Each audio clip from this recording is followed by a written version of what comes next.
2 days because of COVID. We couldn't do after school club, so I ran the games. So I ran a group on Tuesdays, and then I ran a group on Thursdays through Zoom and everything. So that was fun. I found this really cool place, Owlbear Rodeo. Oh yeah. Yeah, that was awesome because because of COVID, it was easy to. Who's got the echo? Oh yeah. Oh, I probably have one. We are live and in color.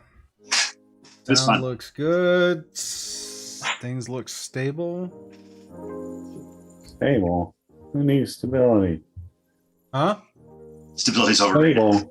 Yeah, stable's overrated. I mean, depending on which group you're in, stable might be necessary. I mean, it'd be nice if the recording and the stream was stable for the people on Patreon to watch. Right.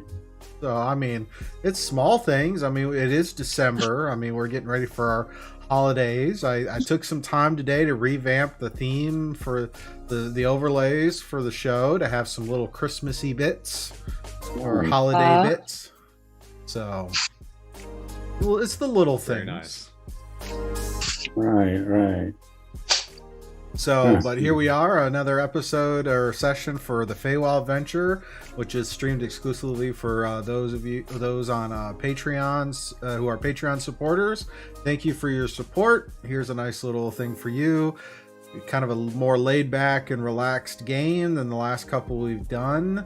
I apologize for the last session. Apparently, when we went to the break and then after the break, the audio died. Probably because somebody forgot to turn the input volumes back up, but that person has been dealt with. So I had to ship them out to Wisconsin for a holiday. Let them enjoy some cold weather. There you go. You put them on the 7th level of hell, huh? We're not gonna say who did it, but no, we're not gonna say who did it, but it's whoever was in charge of production. So yeah, that guy. We had words afterwards. So, but other than that, so hopefully everything's good and stable for this. Everything looks stable now, so I'll take it as I can get it. These producers anyway. Yeah. You get what you pay for, Scoob. You get what you pay for. That's fair. That's fair. So, kind of to recap what happened in our last session, the party had seen the arrival of the carnival, the Witchlight Carnival, and had spent a few days following it to its location. Had a chance to interact with some of the various townsfolk who were also making the journey for the carnival. They arrived about midday and were told they had to wait. And as they took their afternoon naps and when they woke up, the carnival was there at dusk. They proceeded to enter the carnival and they saw that some mysterious benefactor had already secured tickets for them for this night. So they got their tickets. So they got their little wings that indicate that they are ticket holding visitors of the Witchlight Carnival. They started to look around a few things. They went to visit the lost items and saw a rather curious looking displacer beast with wings on as a costume on some of her appendages. And she's in charge of watching watching over any kids who are lost and found, and some other items. Then they proceeded to head over to a large teapot that was spewing bubbles, and several party members decided to take a ride on the bubbles. With a few deciding that the way the bubble was going was not good enough for them, so they had to change the bubble's direction.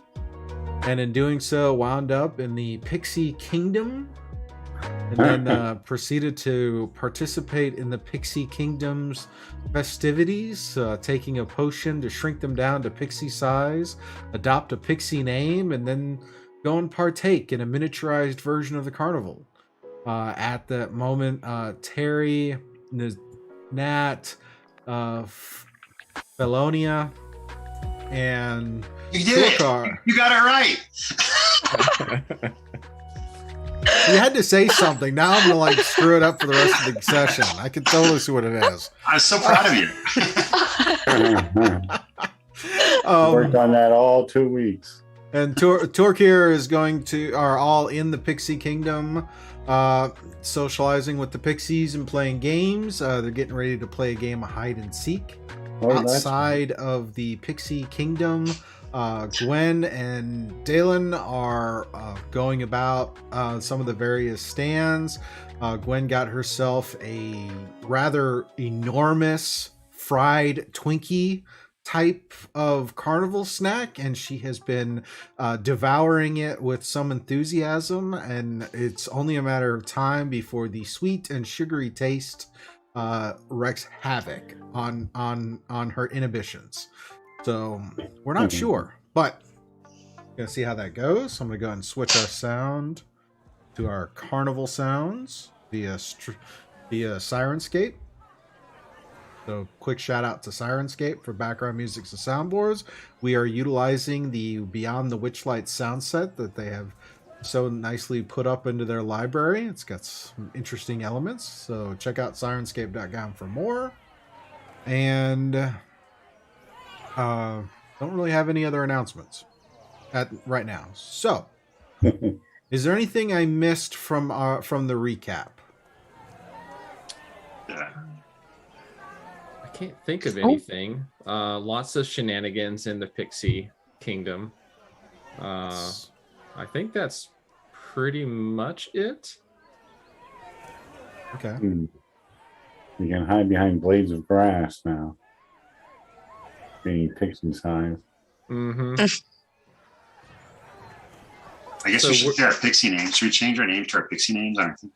Why are they ahead of you? Look at that. Oh, I forgot to do that. I don't have those in my notes. I can't remember the goofiness of the pixie names. Yes. And I probably should have done that to the overlay, but I mean, funny. Yeah, I think I went with Dust Bunny or something like that. I think There was a you there are was a Dust table. Bunny. You are Dust Bunny. Yes. Jellybox Starfish. That's a Nat. Problem that is me. Yeah. Nat's not going to be with us tonight. She has some family obligations, so she will be missed, but hopefully we will see her at our next session. He hides really well.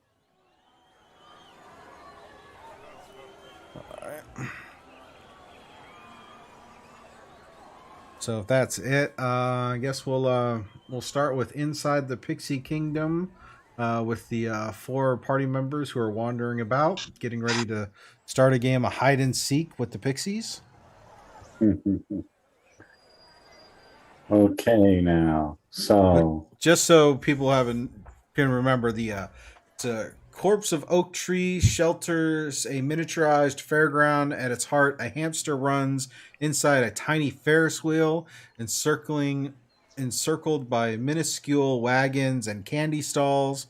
There are about a dozen pixies, all operating in various stalls and hanging out. And as you guys are in there, as you were initially looking around for Terry, because Terry has such a stellar concept of direction.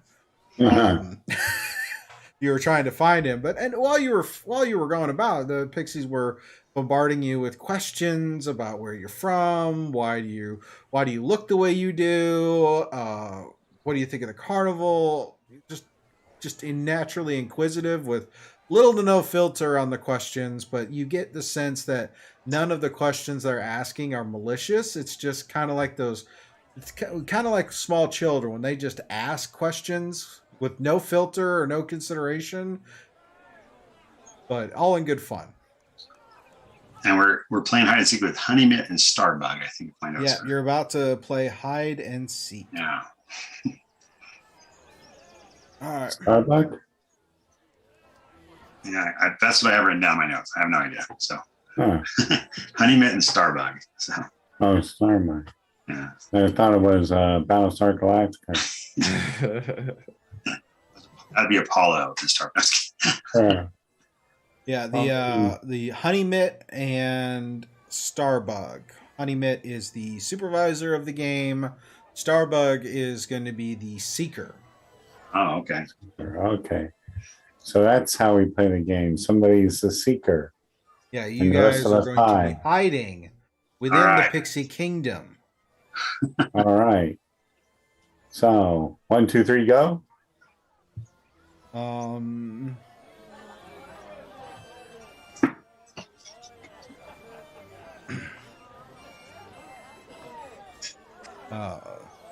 Okay, so before as Honeyman explains the rules, so Starbug's going to count, so you all are going to hide. Starbug points out that there's a couple of places. There's the biscuits wheel, the flower, which is a wooden wheel with 8 wicker carriages. Biscuit, the hamster, is the one who trundles on the inside of the Ferris wheel. There's flower bed. This area is home to several talking wildflowers. They're kind of like the flower. They kind of bicker and whatnot. There's Heron's Nest, where a heron named Beatrice talks about the weather and roosts in a clump of long grasses.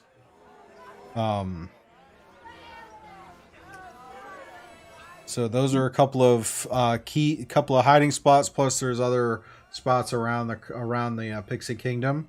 For those who want to go, you'll need to roll a stealth check to hide effectively.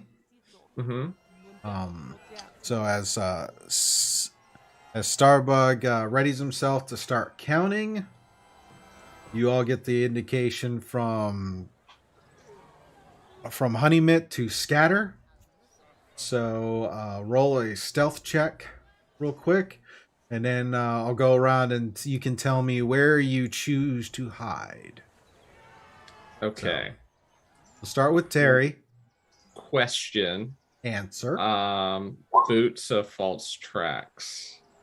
Useful in this? Do they give you a bonus to your stealth and hide? It doesn't give me a bonus.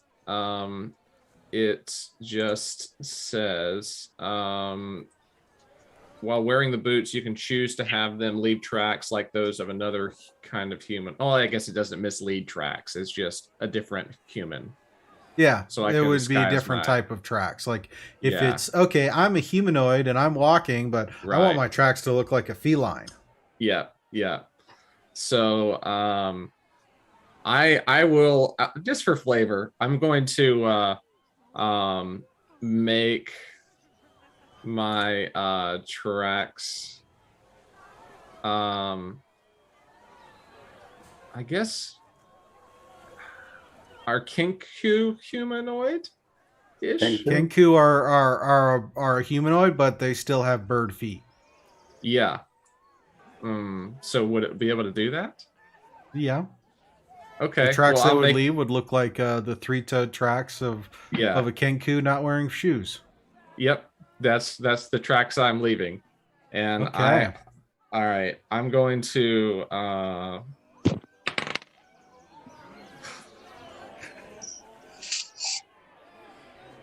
I'm going to stand out in the open and do, a little jazz hand. Yes, you roll the opposite of me. You're not gonna stand there and be waving your hand in front of your face like you can't see me. Yeah. A natural 1 plus 6. Okay, so it's a 7. Yeah. All right. So where do you go to hide? I'm gonna hide in with a natural 1. I'm gonna say that I hide on top. I try to climb on top of the heron and just hide in the feathers. All right, I want you to roll a persuasion check. Okay. Since you're going to Heron's Nest. Oh goodness. Okay. This is not good. 6. That was the And 2 she plus is 4. not happy. She turns to look at you like, what are you doing? I'm hiding. I'm hiding. Just hide go with on it. me. Would you like it if I tried to hide on you? It's very rude and inconsiderate. So I just like hide behind like a couple of blades of grass. Just Okay. hold it in front of my face. She just kind of looks at you with like this very unamused look. All right. Felonia? My first roll in my new dice tower on this stream was a natural 20. So I am going to go to the hamster wheel and I'm going to just mimic his move. I can just stay behind him and hold on to it. So that All right. I want you to give me a persuasion check. Okay. All right. Here we go. 16 plus 3. So 19 total. Oh, that's good. And it doesn't since you got a natural 20, I don't think you can roll any higher. No. So yeah, you get in there and Biscuit kind of looks at you and kind of nods and keeps going, and you kind of sit there and you pace with Biscuit at some point. Nobody can tell your movements. Yeah, so 27 total is my stealth. All right, Turkur, what about you? I rolled a natural 20 for 24. Oh, wow. Okay. Aren't you just special? Yes. I think I was going to try to hide behind or underneath one of the wagons, one of the Bardo things. Okay, so you're going to hide under one of the one of the little wagons that's scattered about? All right. Yeah. Pull up Nat's character sheet so I can do hers.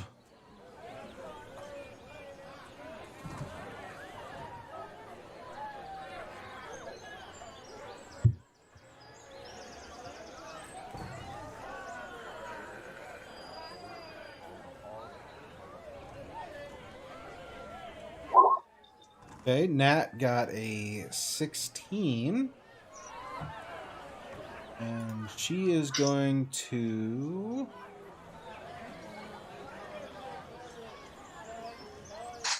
She's gonna attempt to duck around and hide behind one of the a different wagon than Turkur is hiding behind. So as you guys all get in there and you're hiding, can't see me. Starbug finishes counting. You hear him go 18, 21, 35. Okay. Prime numbers. And sits there and starts to look about. And the first person he zeroes in on is Terry. So he comes over and it's like, found you. But yeah, found you. So, Terry, you have been found.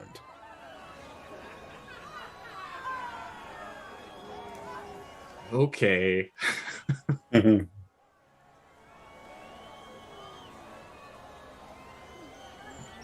couldn't hide in your own shadow. All right. All right. So, now that Terry has been found, he kind of points you back over to Honeymint. And so you have to wait by Honeymint and kind of go. And as you go to stand over by Honeymint, go ahead and give me a quick perception check.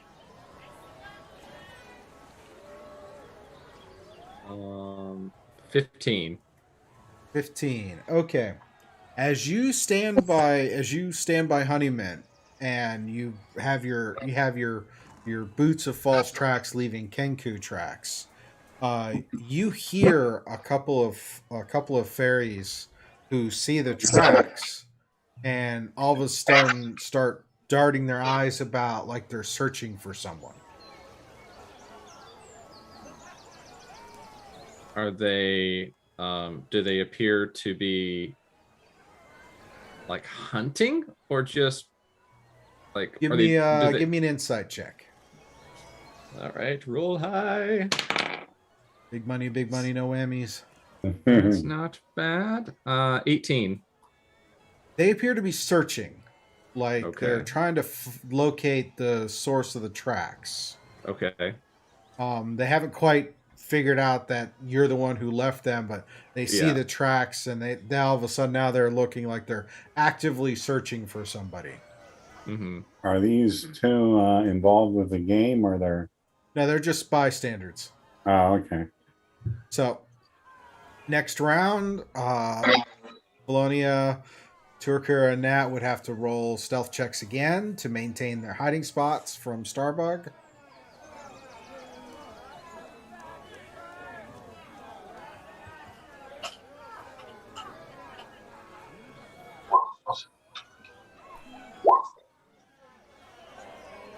$22 total for me. It's a 13 for me. Okay.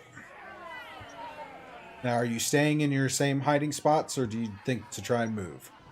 I think I feel pretty good about where I am, so I'm staying where I am.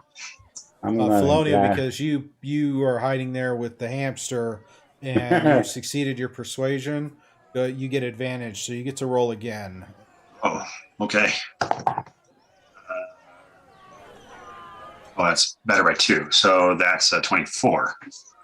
24. Okay, so 17 plus, all right. So as Starbug starts to go around, he soon finds Nat, who stayed hiding under the wagon, hiding near the wagon she was hiding. And he finds her and points her to head over to stand with Terry. And then he starts to look about again. So roll another stealth.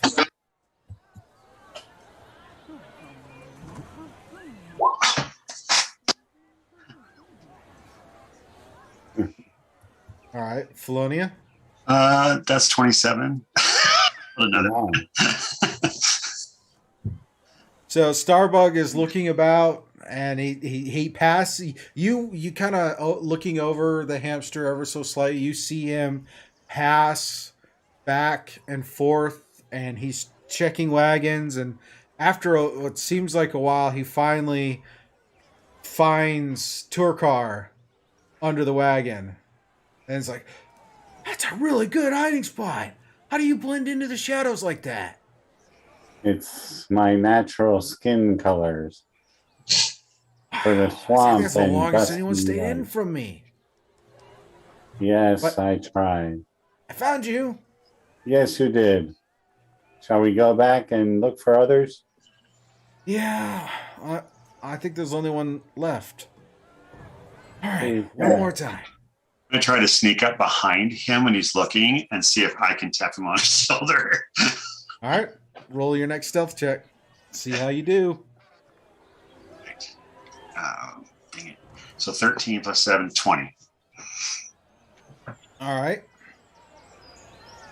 Let's see if he notices you sneak up behind him.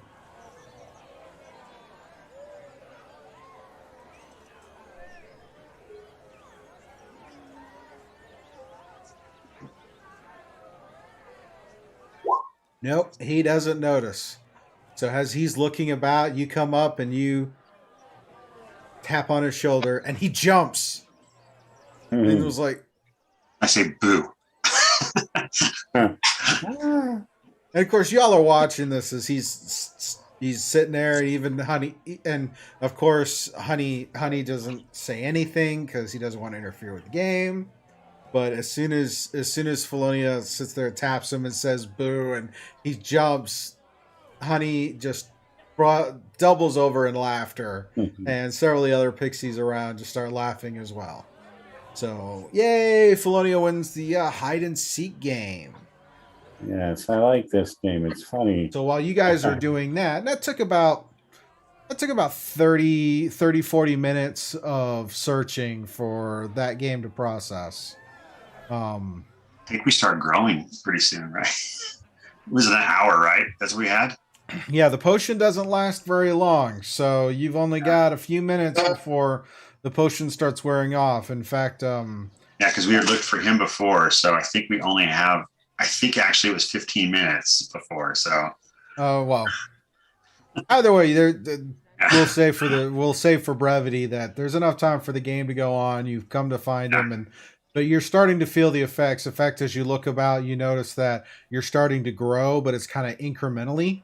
And a couple of pixies look at you and say, well, that was fun, but I don't think you're gonna last much longer. Real quick.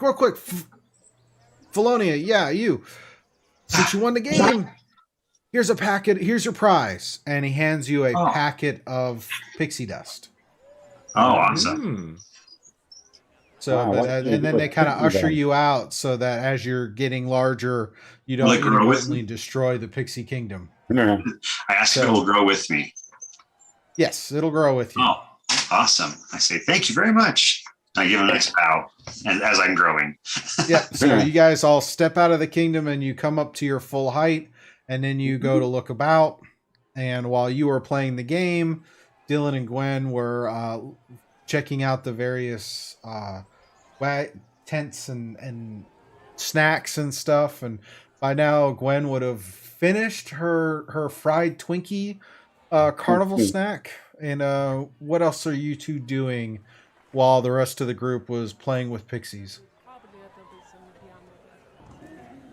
Well, Gwen, I think we should go to this snail race over here. That looks interesting. Her mouth is full, but she tries to say, sure. And she just, you said it was like as big as her arm, so she's still eating. She got like a few of those. In the time it would be taking them, you'd be sitting there getting it, so you'd be close. But yeah, your face would be all sticky and just. Mm-hmm. You know, the fur on my face. Sure.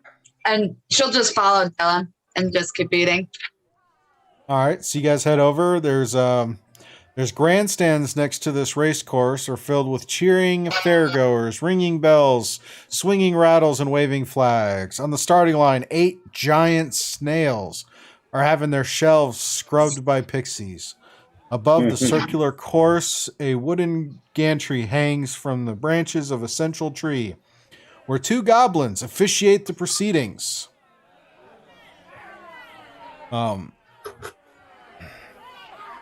Each of the giant snails has a crew of 3 pixies preparing it for the next race.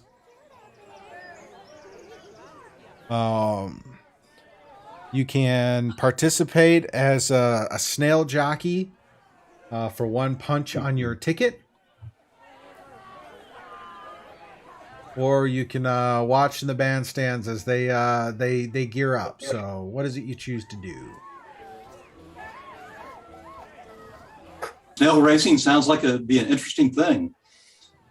So, how do you become a jockey? One of the goblins like, I'll step right up. Just go check the pit crew. They'll punch your ticket and tell me which snail you want to ride on. Okay. We got Shelly Moo, Nimblefoot, High Road, Quickly, Flower Flash, Wizzy, Breakneck, and her Queen's Majesty. Okay, I'm going to head over for the pit crew. Hand over my ticket and let them punch it. All right. Which snail do you choose? I'm going to see or are you going to go at random? A quiet word with the pit crew and see if I can talk them into telling me who has the best odds. Ah. All right. Little inside information, huh? Always. Mm-hmm. It's my shtick. Yeah. All right, so go ahead and roll a persuasion check on the pit crews. 13. All right, so you head over and you come up to the pit crew that's working with the snail they introduce as High Road, and the pixies are rather confident that. Like, this Queen's Majesty, she's been a little slow. I think she's been sick, so she ain't quite up to it. Shelly Moo, I think she just needs a new shell. It's not quite aerodynamic enough. But High Road here, we feel confident High Road's gonna make it. All right, sounds good. Thanks, guys. All right. That's the one. Yep. Huh? You're gonna ride High Road? That's it. Yep. Okay, so you climb up onto high. They show you how to get all into position and kind of sit there. The shell has like a saddle that's kind of attached to it. That's like nothing more than maybe like a pillow or a cushion of some type, with a set of reins that come off come from the snail, and they help you get you all situated and whatnot. Gwen, what about you? How big are these snails? Because I don't think she'd feel comfortable. Like, she doesn't want to squish the poor little things. She's a big girl. She's just gonna sit on the in the bleachers and cheer for Dylan, and like throw her arms around. She's getting a little sugar high, so she's gonna get a little more. If you're wondering how big the snail is, it's a giant snail. So as you come up, you can barely see over its shell. Okay. Yeah, but I don't think she would do it anyway. She's very in the mud. So yeah, she would just cheer for Dylan, but she's getting a little more, into it, because at first she was kind of like, ooh.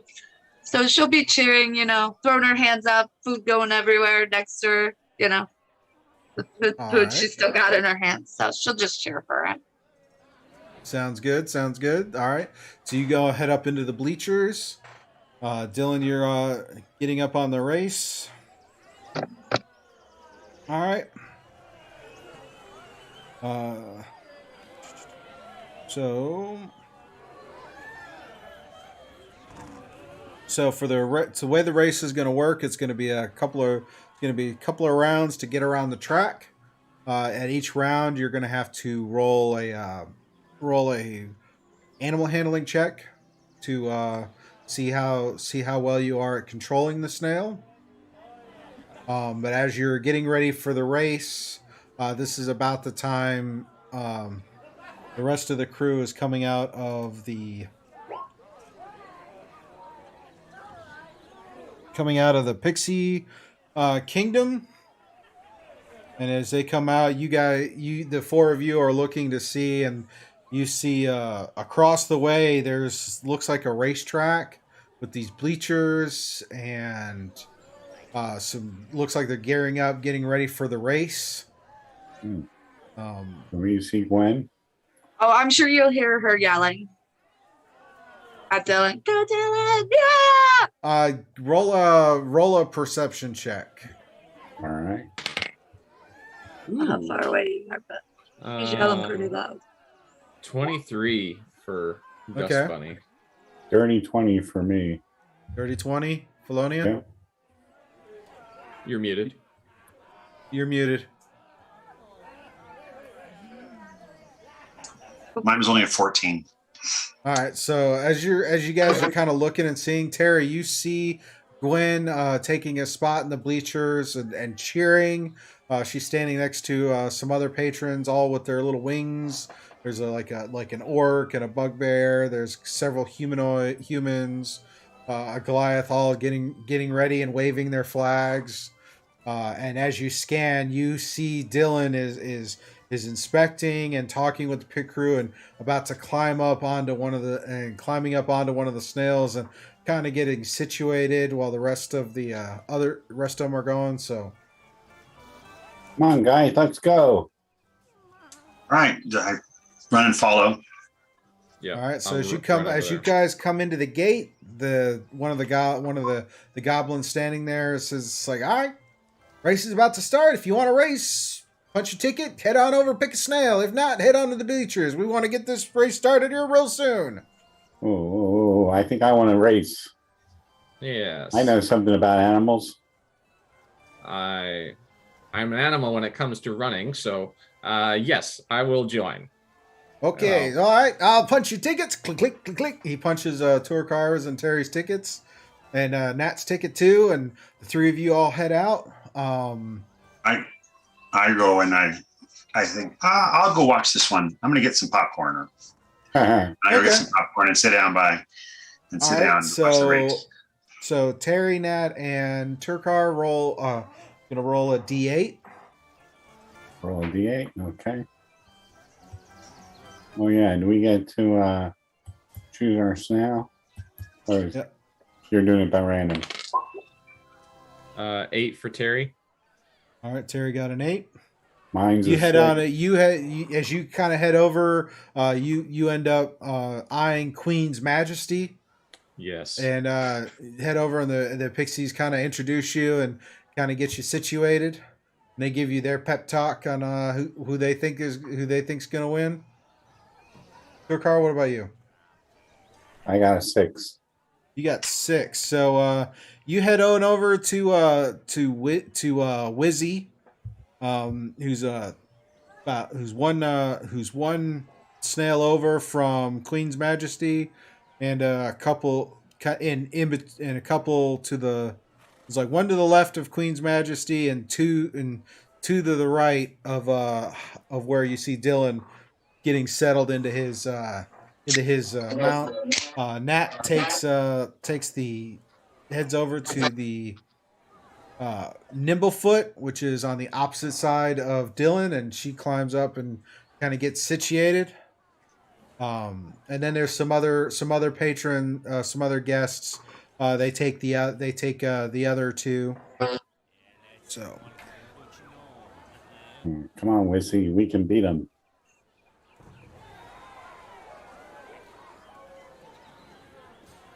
So we got Dylan is on the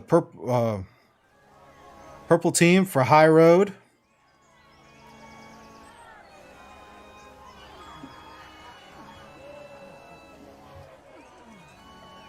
Let's see. Queen's Majesty is the black team. That's where Terry is.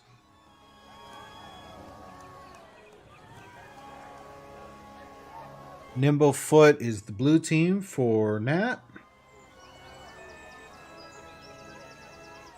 And Wizzy is the orange team for Turkar.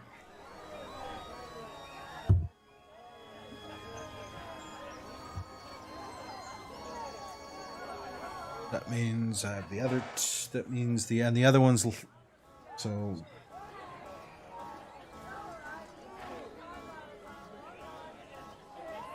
4, 5, and 7 are all MP, are all other patrons. All right, so everybody mounts up. They get there situated. They're kind of up there on the starting line.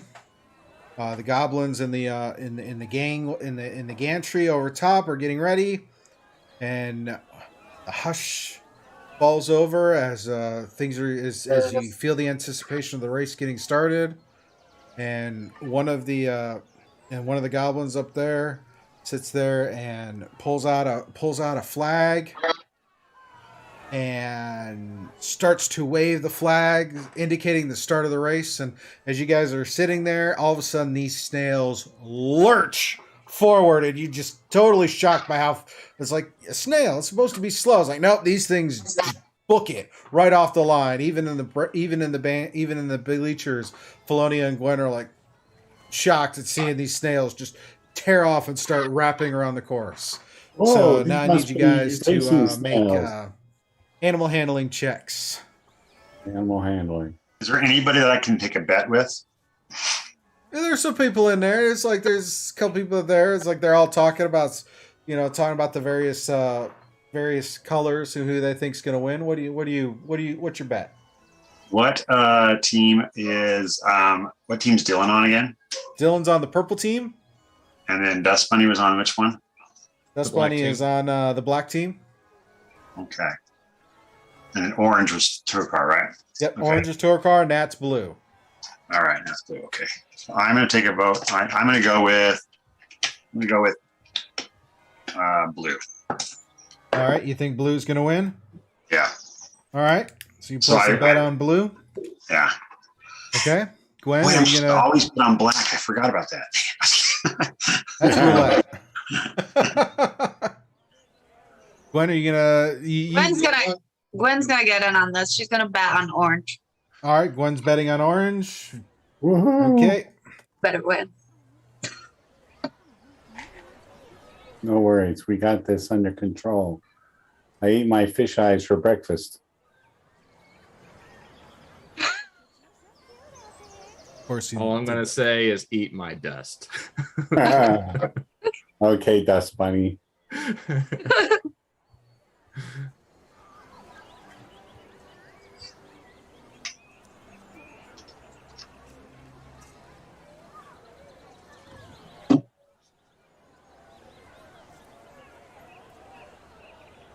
Any chance I could Alrighty, cast so- a spell right now?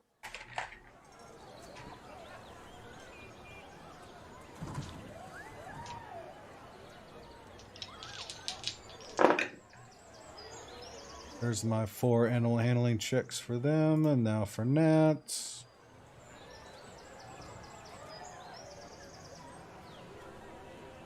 Alrighty. And everybody else's animal handling checks? All right. Dust Bunny is an 18. Okay. Dylan, 17. All right. Dylan's purple team is 17. Black team is 18. That is an 8. Turkar, what about you? Orange team is 15. 15. All right. So as you guys are as you're running around the track, you're seeing that Terry's pulling out in the black team is pulling out in the lead. See if I can do this. And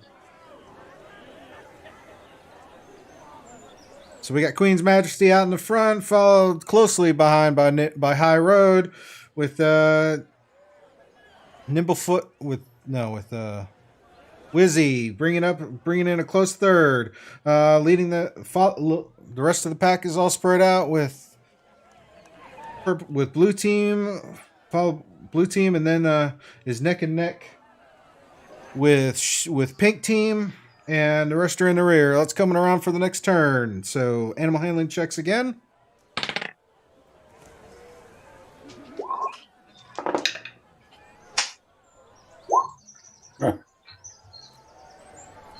Hey, Dylan, not quite as good this time, an 8.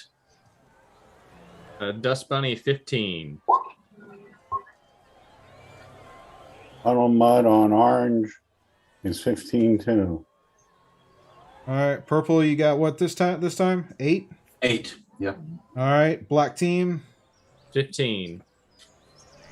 Blue team got a 10 this time. Turkar, what'd you get? 15. 15? Yep.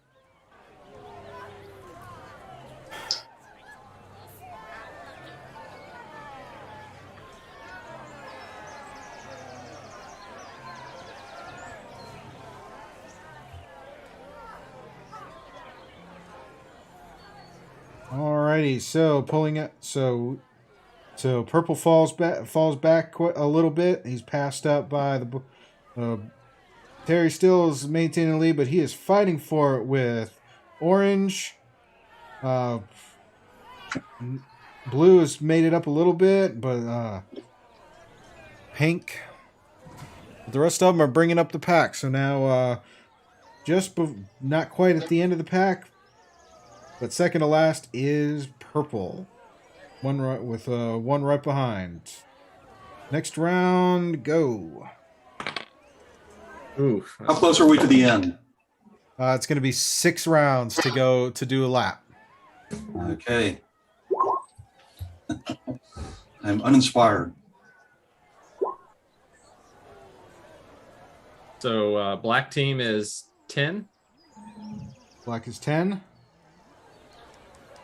Purple was 5. Purple is 5.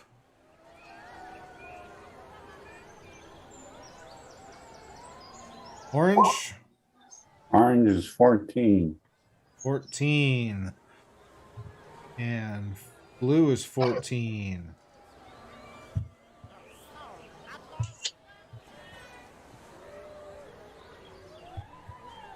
Alrighty, so as coming around the third leg of the race, we've got jockeying for first and second is going to be Nat, or jockeying for second place is Nat, is orange and blue.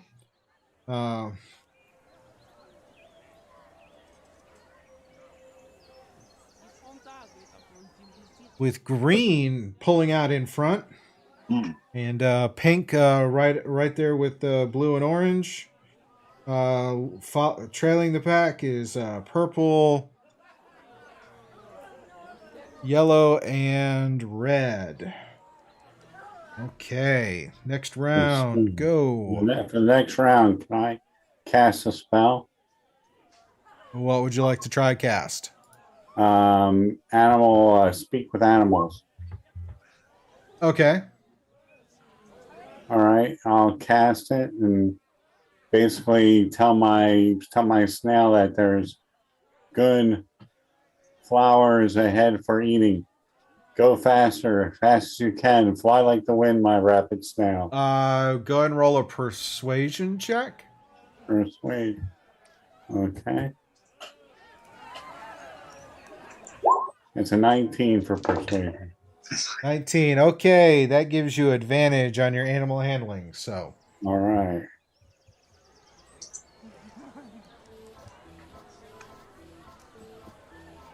Here we go with the next roll.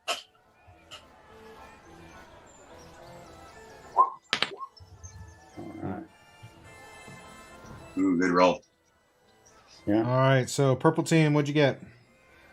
Well, I rolled a 1, modified to a 2. All right. Black team. 14. All right. Can I roll? Is it obvious to cast the spell?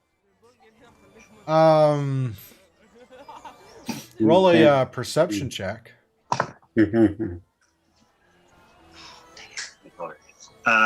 So that's going to be it's going to be a 13. No, with all with everything going on, you're not going to be able to really notice with all the cheering and the flag waving and everything. It's kind of hard to tell. Turkar, what'd you get for your final score? 23. Again? Ooh. 23. 23. Whoa. All right, so as we're coming around the next post, we got orange team in the lead, followed closely behind by... Oh. Really should have... Closely behind by red team and yellow team, and with blue right in the mix. Then we have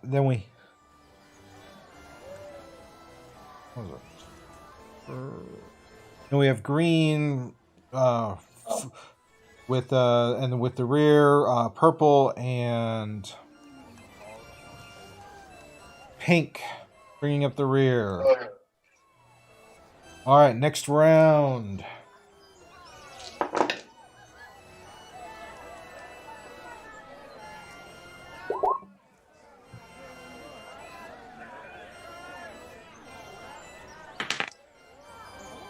Ooh, that's much better. All right. And it's just cheering, seeing that the orange team pulled ahead. Go Turkey! Woo! Yay.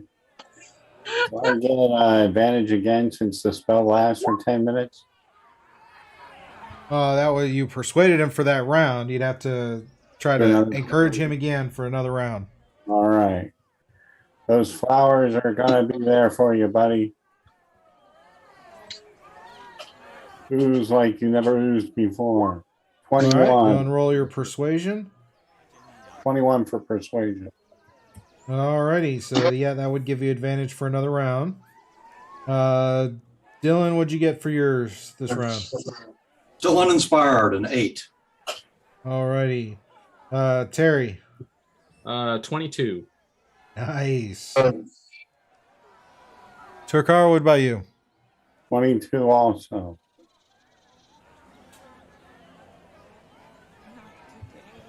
Alrighty, so as we're coming around the fifth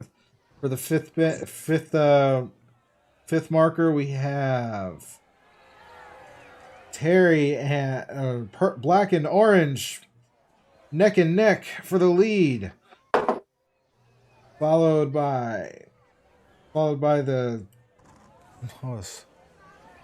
NPC characters for and fighting for first, second. All right, third spot is fighting up between blue and one of the other racers. Then bringing up the rear is just before second to last place is going to be purple. All right, final leg.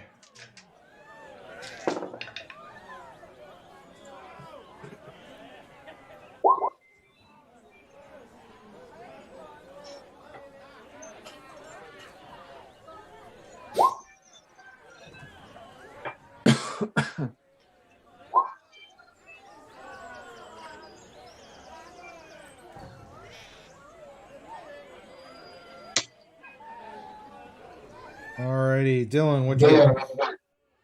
I did a bit better. 17. 17. Seeing as how I'm not Okay. likely to be winning here, I'm going to try and do a spectacular finish. Maybe I'll like stand up on the shell and do a standing ride across the finish line. All right, Terry, what about you? Another 22. All right, Turkar. I got a 13 on my persuasion this time. Doesn't motivate him enough. Just standard All right. roll. Standard roll. Come on, baby. Daddy needs a new pair of slimy shoes. Oh, 17 only. 17. Okay. Final leg coming around to the finish. We have black team pulling out in the lead, followed by purple and orange. Then it's having to keep flip back and forth because I don't have these memorized. There's too many colors. Too many colors to memorize. Red and Followed yellow. by yellow, then blue, and finishing out with the with red, pink, and green. So black team is the winner of this race as they come around. I turn and say, I knew I should have bet on black.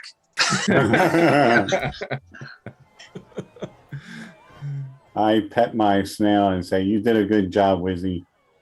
That herring gone is a fast one." And Snail kind of nods and it's like flowers. Oh yeah. And then I use my staff of flowers and produce some flowers. Excuse me.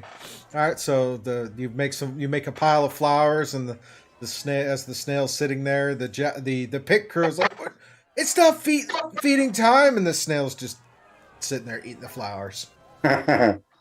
He's a good boy.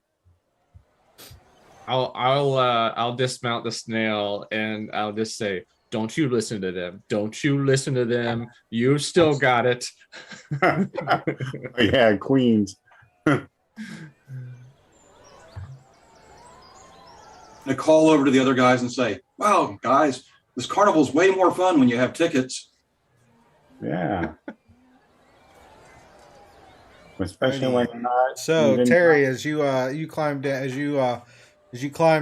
one of the goblins calls you over to the winner's circle, and sits there.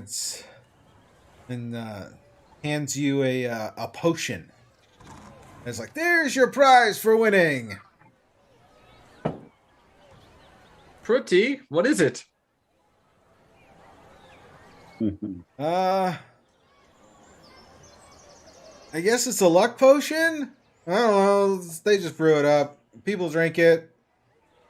They think they feel lucky. It's called a potion of advantage. When you drink the potion, you gain an advantage on one ability check, attack roll, saving throw of your choice that you make within the next hour. This potion takes the form of a sparkly golden mist that moves and pours like water. I feel lucky already. As he scratched himself with his rabbit's foot. Yeah, I know, right? Let's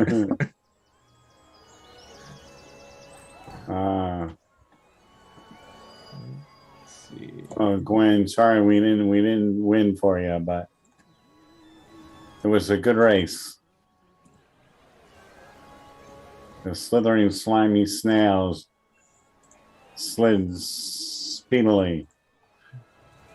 Can't believe how fast they moved. Yes, I think I saw the racing snail before somewhere. Roll a history check. History check. All right. Not real good at this, but we'll see. Nope. You've never seen snail races. This is a first time experience for you. Yes. They must not be popular in this plane.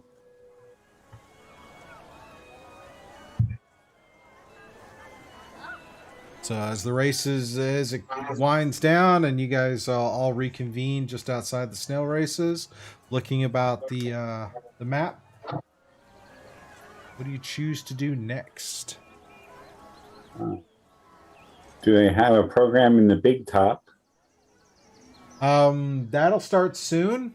You asked that question to a couple of passerbys. I was like, "Yep, yeah, well, it's about an hour till the big top extravaganza." Okay. It's over, and they point out, and a couple of the staffers point over in the big tent, to the north of your location. You see some people kind of wandering by, but you got about an hour till the big top show starts. I look and I say, "Ooh, hey guys, can we go to the mystery mine? That looks fun." The mystery what? The mystery mine. It looks kind of scary. Mystery Say mine. that dragon Sounds better. be intimidating, but sure, I'm up for it. Yes, where's the mystery mine at? South It's of here. South of your. Scroll down. Scroll down. Okay, mystery mine. There it is. Yes, let's go. All right, this way, and I'll run. All right, heading to the mystery Southwest. mine. We won't go whichever way Terry is going. We'll go the opposite way. Yeah, you guys all look in that direction. Terry says, "I know the way," and goes the opposite direction. And just grabs him by the collar and just turns him around gently and just lets him go. I'm like running in air. Like Scooby. And then she sets you down gently, facing the right way, and then just starts walking. I said, Terry, it's a big sign. Like, you can't miss it. Yeah. I know. You were just going to go the other way around. Is that what it was? Yeah, a scenic route. He's fast. He would have made it there before us anyway, going all the way around. Yes. Gwen starts heading that way to the mines. This is a great big carnival here. It is, and there are people all over the place. You see with the fairy wings on, like all of you have. You see families, little kids running about. You see adolescents. See couples. You see just groups of people all laughing and seem to be having just a grand time. Go ahead and roll perception checks as you take your stroll through the mass. And I would like to look to see if I notice any kinku tracks while I'm running. Okay. It's the ones that you left. Well, no, not necessarily. There may be something else out there. And I was wondering if I see anybody without butterfly wings. You said everybody has them. Is there anybody without them? Or like, roll your perception check, and then I'll answer. You can ask 20. one question. I'll answer your question. 22. Okay. Terry, what'd you get? 23. Okay. Colonial, what did you get? I also had 22. Okay. Turkar, what'd you get? Mine's an 11. Dylan, what'd you get? 14. Okay. So starting with Terry's question, you were looking for signs of Kenku. Yes.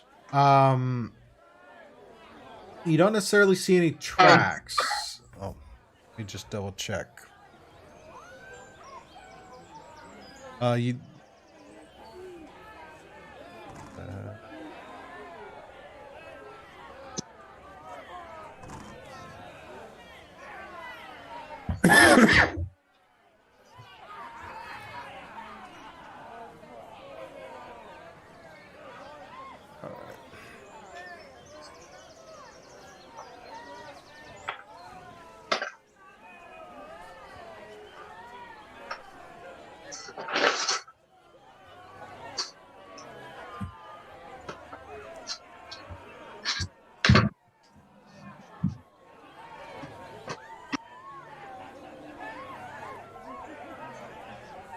All right, so as you're looking, as you're kind of watching there, you see you don't see any you don't see any tracks per se. But real quick, give me a history check to see if you've encountered Kenku or know what how well you've encountered Kenku. Oof. So history +2, so 11. Fairly, I mean, you're not like intimately familiar with Kenku, but you kind of have a general concept of the race. You haven't seen them much as a kid, but you know they have a particular way of moving. And as you're watching, kind of looking for a Kenku, you do notice that there is an adolescent who's kind of going about, and the way they're kind of moving is like they look like they're a human or a half elf. Look like they're a half elf, but their body language and movement doesn't quite fit a half elf's mannerisms. So almost like they've kind of like shifted in the form, or they have a disguise of a form, but they're not able to keep the walking and the mannerisms right. Is that right? Roundabout. Okay. So that's what you see as you kind of go. Gwen, what you said you were looking for, is there anybody without wings? Yes. You do, as you kind of, and what'd you get on your roll? You got a 22 as well? 22. So as you're looking about, you see a couple of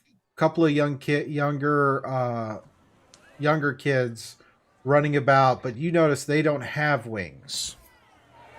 But as they kind of run about, you notice that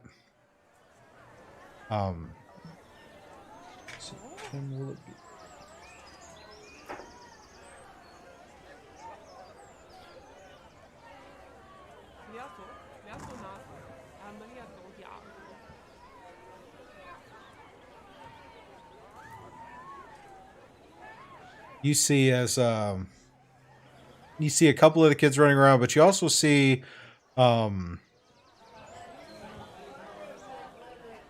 you see what looks to be a shadow kind of drifting. And as you kind of look at the shadow kind of has a form. Looks like they're wearing a mask with like a crescent moon on it. You see it you see it briefly, as it seems to kind of drift by, after you see a group of kids run by who don't have wings on their backs. Colonial, what would you like to look for? I'm actually looking for any signs of the cub of the griffin, I think. No, Displacer beast. Yeah, displacer beast. Oh, so you paid attention to that. Yeah.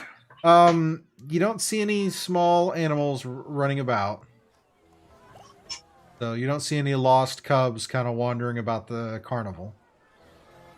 Turkar, what are you looking for? Oh, as we go along, I'm looking to see if there are any stars out tonight, and what do you call those things? The pictures in the stars. What do you call those things? Constellations. Thank you. Constellations are out. You got an 11. What'd you get on your roll again? What's that? You got on what'd you get on your roll again? Oh, for perception? Yeah. 11. I mean, you look up, there's a couple of it's not terribly overcast. And as the clouds kind of drift by, you see stars. But you can't make out any constellations, but you do see stars in the sky. And every so often there's like wisps of clouds that kind of drift over and pass. Mm-hmm.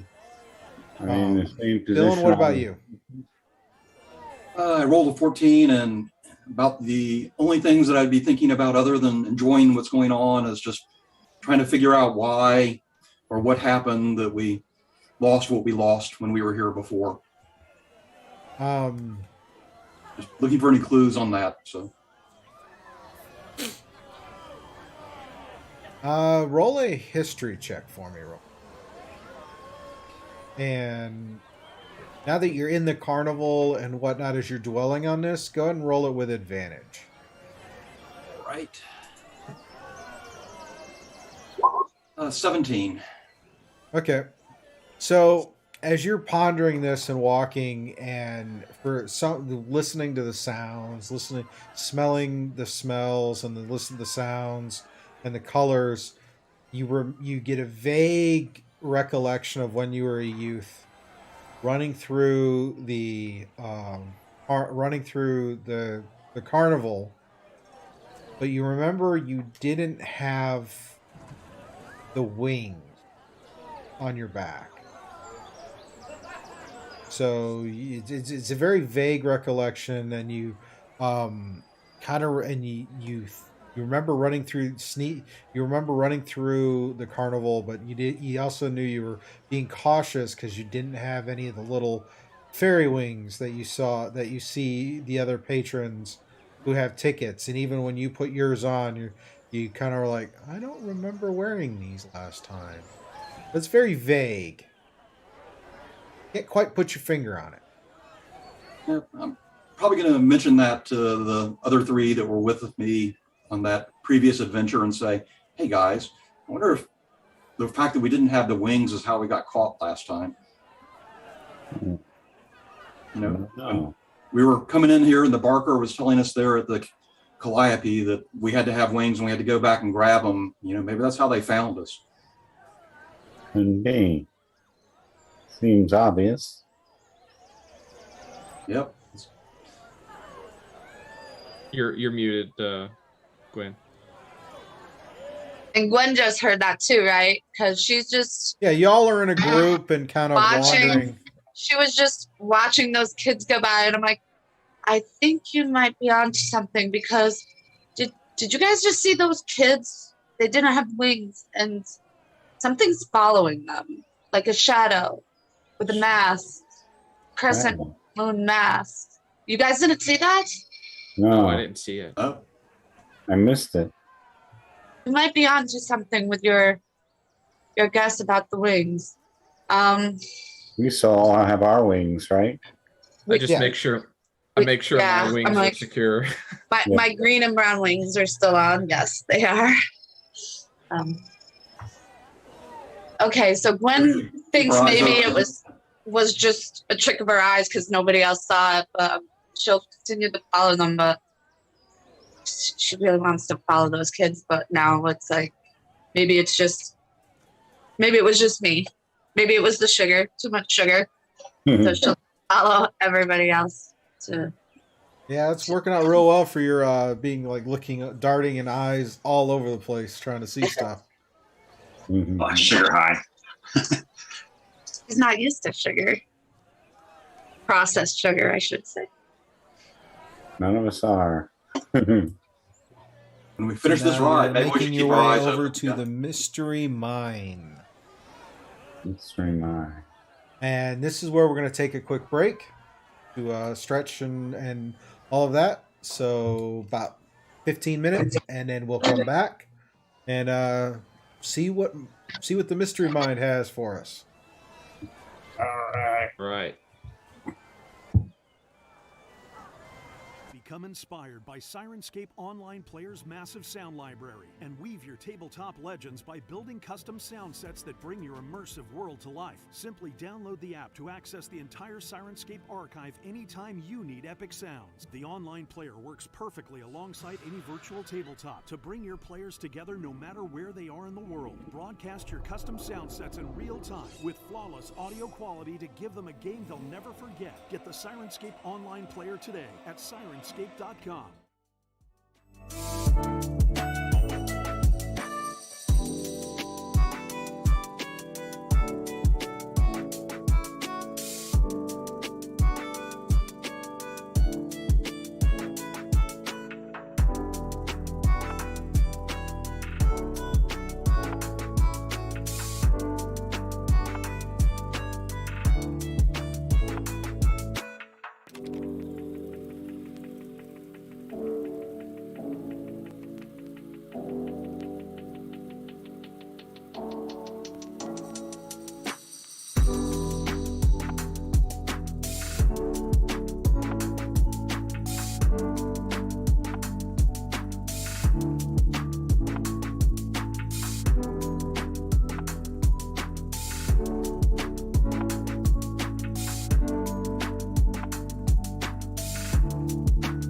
All right, double checking. It looks like the sound is on.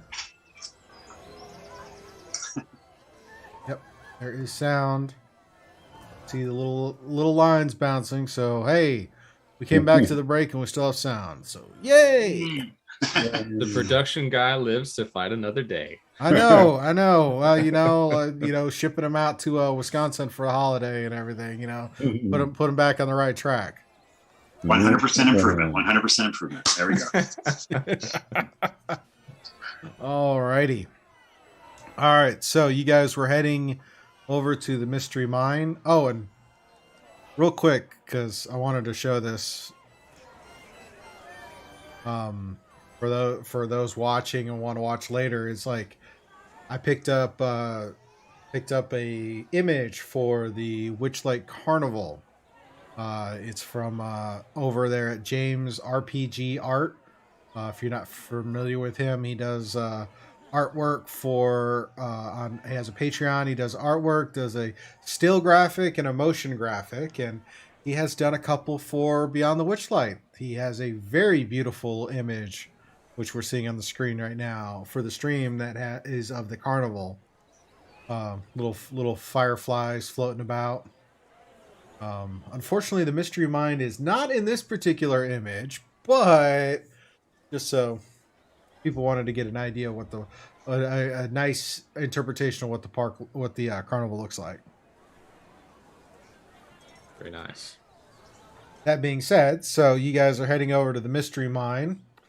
As you saw some interesting things in the as you were walking from the snail races to the mine.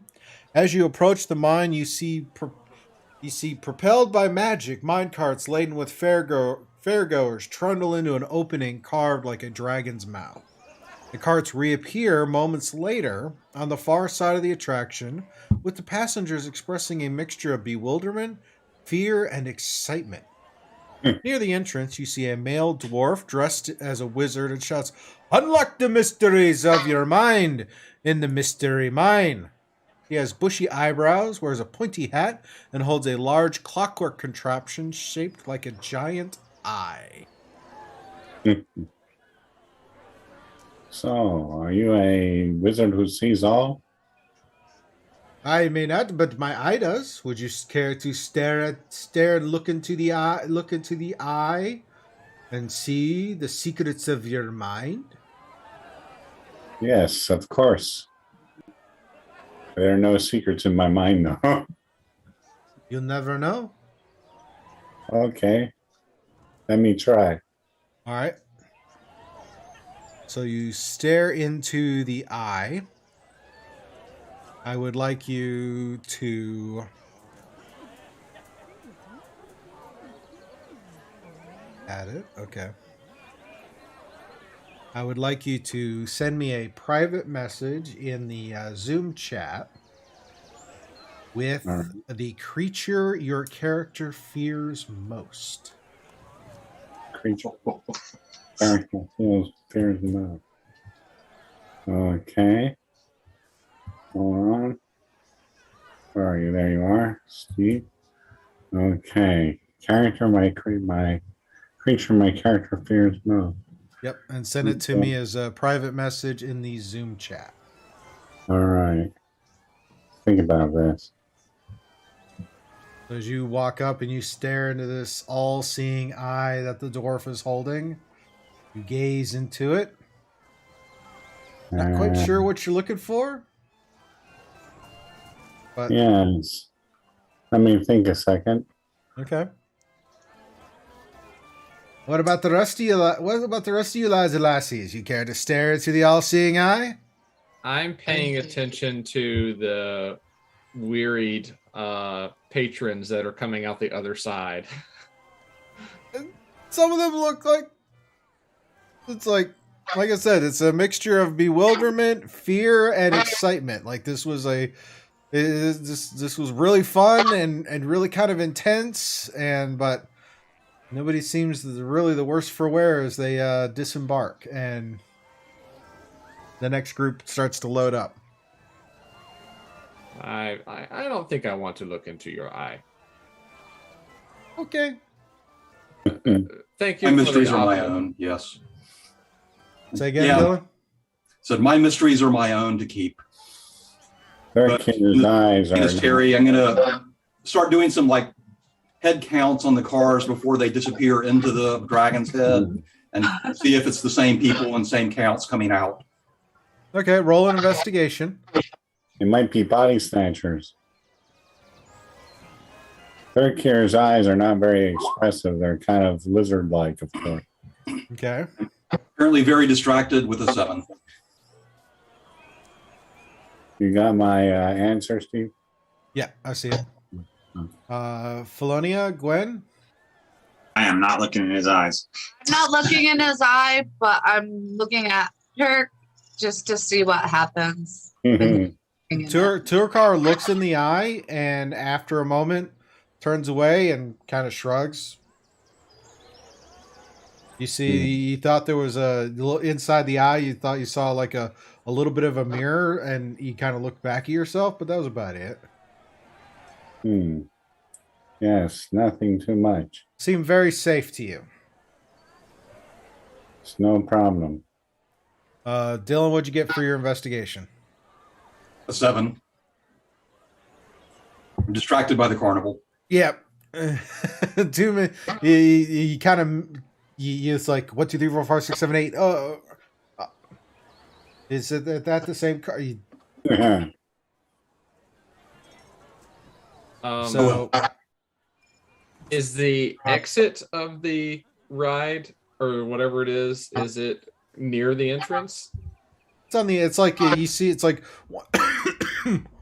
it's like where you load the track, you go like almost halfway around, you go into the dragon, and then you come out on the other half, and then you come back around. It's not a very long. It doesn't appear to be very long, but the people go in and then the people come out, and then they disembark, and a group loads on.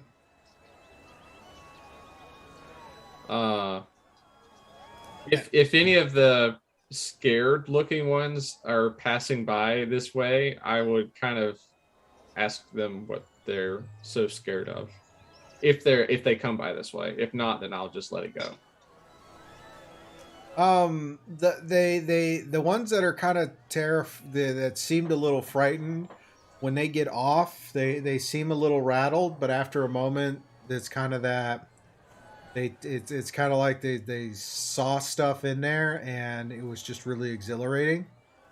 Okay. And they came out. It's kind of it's the way they describe it is it seems like they went in and they thought that it looked like they were someplace else, and then they come out, and it's kind of one of the, it's kind of like the way they describe it. It seems like they go through a tunnel and they see things in the tunnel and then come out. But from what you can tell, nobody appears to be injured. Nobody appears to be missing.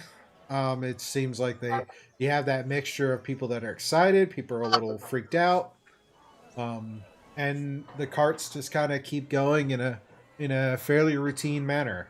As you stand there, you see people, they all look into the eye, majority, and then there are a few that don't, and then they go in, and then they go and they ride, and a couple of that come out that it's like it was interesting, but they were like meh.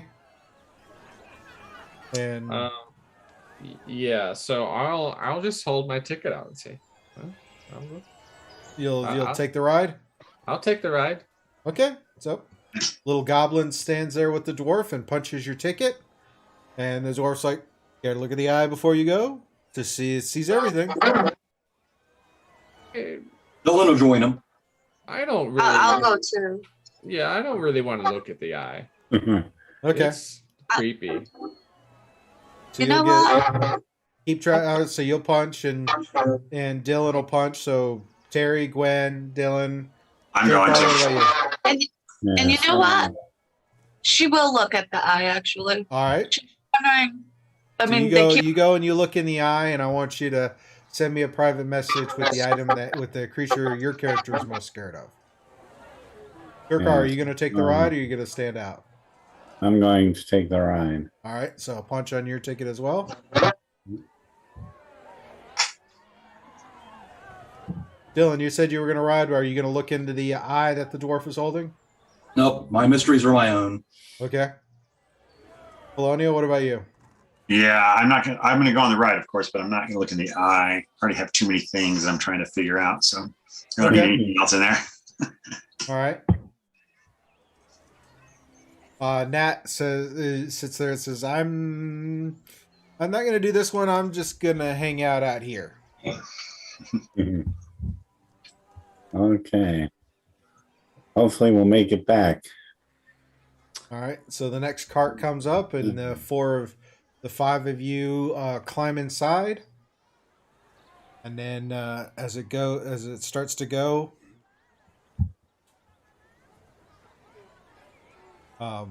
there's a few others kind of get in.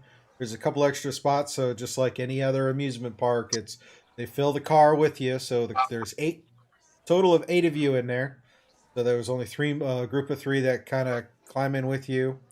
They all stared at the eye, and the cart starts to roll. You kind of had that roller coaster feel with like the old school wooden roller coasters, and it starts to move around, and you don't see any gears or mechanisms, so it's definitely some magic that's pushing this along the tracks. You come around, and then you enter into the dragon's maw. So as we're starting out, I'm going to turn to the people who came in and ask, so what did you see in that eye? What happened? Looked like there was just a little mirror in there. Must be some kind of carny trick. Yeah, I didn't see anything. Nothing to speak of. Doesn't sound exciting. No. So now, as you enter in, as you enter in the dragon, everything goes black on the sides, and then you start seeing kind of these psychedelic colors as you're rolling through, and then you see illusion. You start to see images of hills and trees and this weird kind of skyline in various colors as the cart kind of starts to wind and bank to the sides, up and down as you're traveling through it. And you're getting the sense that, okay, the track is not very big. I'm expecting to come out, but it seems like you're just going to keep going. Exactly. And as you guys keep going there, you see these. There's an image. There's this creature that jumps out at you. At first, it's a 2-headed ogre that brings a club down and brings a club down on the cart. Need you all to roll a wisdom saving throw. Wisdom saving throw. Oof.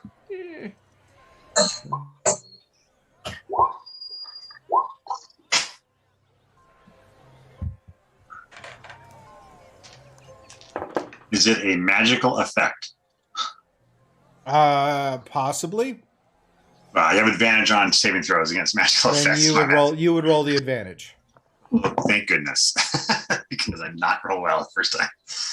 Much better. Terry the terrified tenderfoot rolled an 11. Okay. Felonia? I have a 17 total. Gwen? 23. Durkar? I'm at 12. Dylan? 13. 13.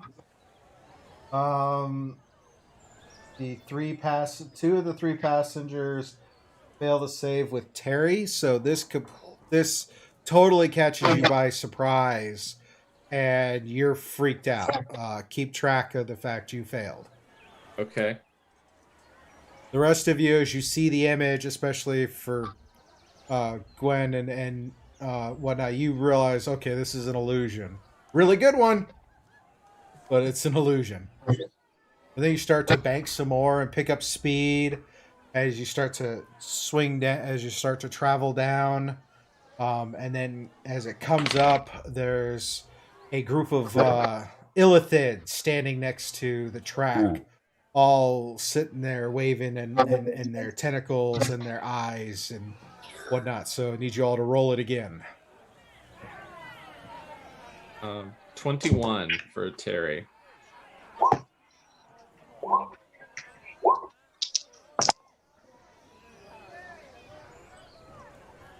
Terry, what'd you get?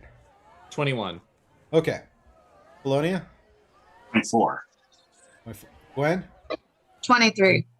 Okay. Turkar? 22. Wow. Dylan? 7. 7? Yep. Okay, so Turkar or not Turkar, but Dylan and 2 of the passengers are really freaked out by these illithid. The rest of you look at them, and it's like the illusion looks really good, but some of the heights look a little off. Like there's one of them that looks like it's about the size of a gnome, where it's kind of standing on the tentacles. So it looks a little weird. No thing. So 8 people in the cart. All right. So it starts to move and bank again.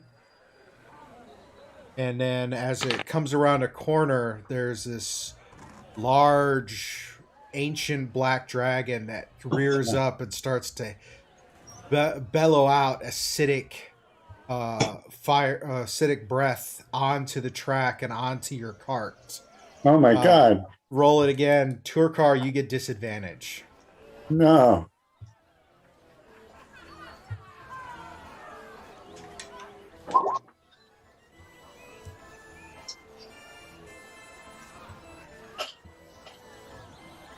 Terry? Terry is a 17.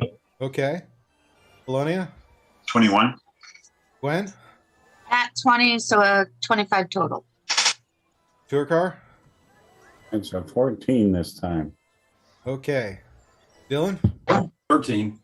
Okay, so your three companions in the cart are completely freaked out as the breath weapon coats the cart and you pass through it. The rest of you all succeed that save.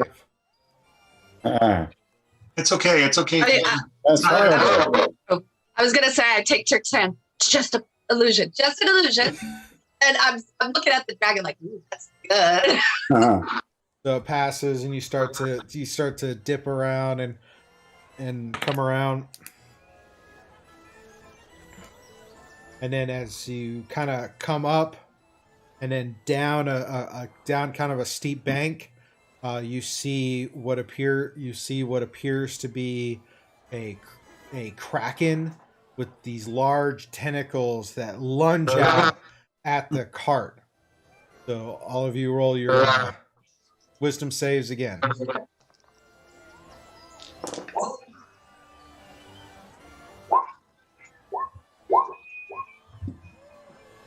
Terry has a 21. Okay. Felonia? 18. Gwen? 15. Durkar? 22. Dylan? 10. 10. Oh, that's another fail for Dylan. And one of your companions is freaked out by the kraken as it attacks. And you pass through. And then as you kind of go, next is kind of dipping down, kind of this, you start to tick up, and you're starting to kind of almost feel like that tick, tick, tick as you're coming up to the top of a hill. And as you crest the hill and start to come down, everything gets really bright as a group of as a giant fire elemental rises up from the tracks and starts to gather its power and hurl a fireball at your cart. Roll it again. Gwen, this time you have disadvantage on yours. Kind of like I don't know who's sitting next to me, but she'll just grab, even if it's a stranger, just grab it. And she looks terrified at this. Like, she just starts breathing heavy and she knows it's just, yeah, she's just frozen in fear at this point. It's okay, Gwen. Roll a d8, Gwen. Oh, a D8. I forgot.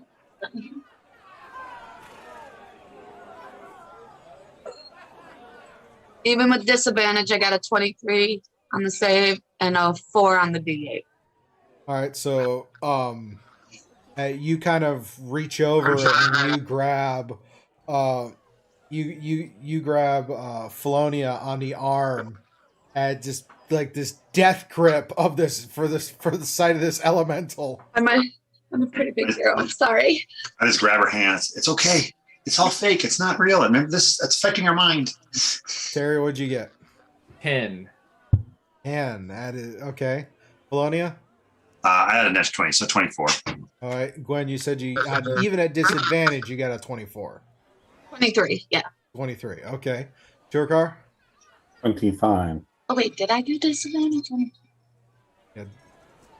I'm assuming I'm still at advantage, right? So I'm sorry, I should have been asking that, but I assume this Yes, is all. Felonia, Okay. all of these you have advantage. Sorry, I was doing that. I should have asked though. I just got booted out. Oh. And as usual, Dylan is making up for the average. He rolled a 3. Oh my God, poor Dylan. I just want to hug you. All right, so that's a fail for Terry and Dylan, and one of your companions. The other two seem to be fine. Gwen, did you double check your dice? Yeah, it was a 23. I did roll it at disadvantage.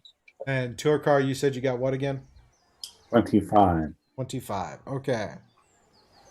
All right, so now it's coming down, and as it comes down, it banks this time to the right, and as it wraps around, you see there's an image of a wight drawing its bow and releasing this like steady stream of arrows at the cart. Go and roll your wisdom save.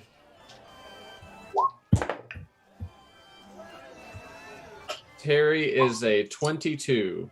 Okay. 18 for Flonny. All right, Gwen. 22. Turkar. 17. Dylan. Dylan is cowering with an 8. Poor Dylan. That is another fail for Dylan. Don't worry, Dylan. I got you. Here's my shield. I was gonna say, is there a seatbelt? She just wants to scoop poor Dylan up now at this point and just like. So as it kind of banks around left, it banks right, and it starts to settle down and come through. As it comes around a bend starts to come through this like S curve as it bends, and right around the last bend, the image. I had it in my mind, now I lost it. Give me a second. What was it again? Oh yeah, as it comes around, there's an image of a spider creature with the upper torso of an elf with a wicked two-handed sword as it comes to strike down onto the cart. Go and roll your saves again. Oh, that's not good. Ooh, here we go.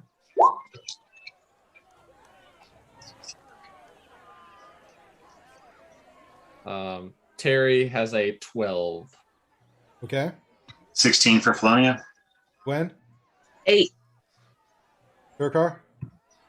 Silly spider, I had a 24. Dylan. You know, Dylan was so freaked out by the other stuff that he actually got a 16 this time and didn't even notice it. All right, so Gwen is the only one who failed this round, along with 2 of the 3 companions. Wow.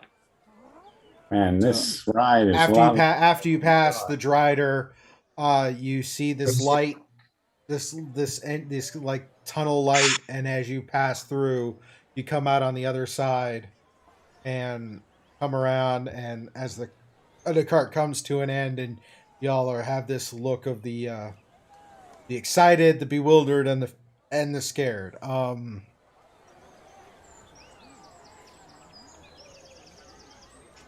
Let's see. Okay.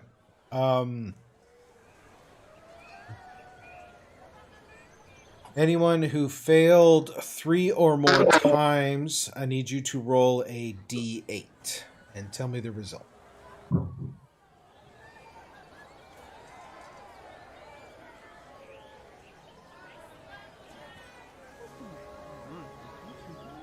Okay, Dylan got an 8. Okay, so Dylan, make a note for your character sheet. For the next 8 days, you will be haunted by nightmares. And every time you take a long rest, you must make a wisdom saving throw. Oi. 8 days is a long time. Wow. Yes, yes.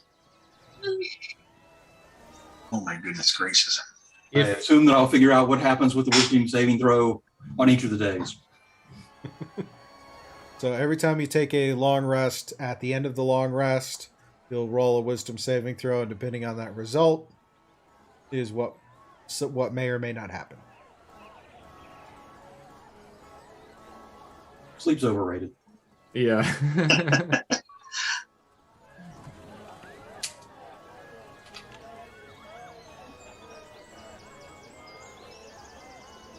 If I happen to notice that at the end of the day, if Dylan is particularly petrified, I'll try to like calm him, like say calming words, or breathing. You do your breathing exercises, and just to see if I can help him to settle down. Fuzzy bunnies, fuzzy bunnies. All right, I'm going to come off the ride just kind of muttering like, why the heck did I do that? Mm-hmm. Why would people do that ride? That is crazy. So when we get out, I grab my flute and I start playing a song, and just little images of dragon breathing fire, and a drider, and fire elementals, and just on occasion just kind of float by. Go ahead and roll a performance check with Absolutely. your loot. Okay. That's me 15 plus 5. So dirty 20. A dirty 20. So yeah, as you sit there and as you all get out of the cart and are standing there at the entrance and kind of wrapping your minds around this, you're sitting there playing, and now all of you see the images of all the creatures you saw on the ride. The little black dragon flies about, the little fire elemental, the drider, you're not so scary. Gwen will jump when she sees the little fire elemental and just look at Polonia and just be like, I wink at her. Funny, it's not funny. Yeah. honey, Knock it off. would Gwen have figured out, I'm just curious if she would have figured out maybe what the eye was for at the beginning, but it doesn't matter. Let's just continue.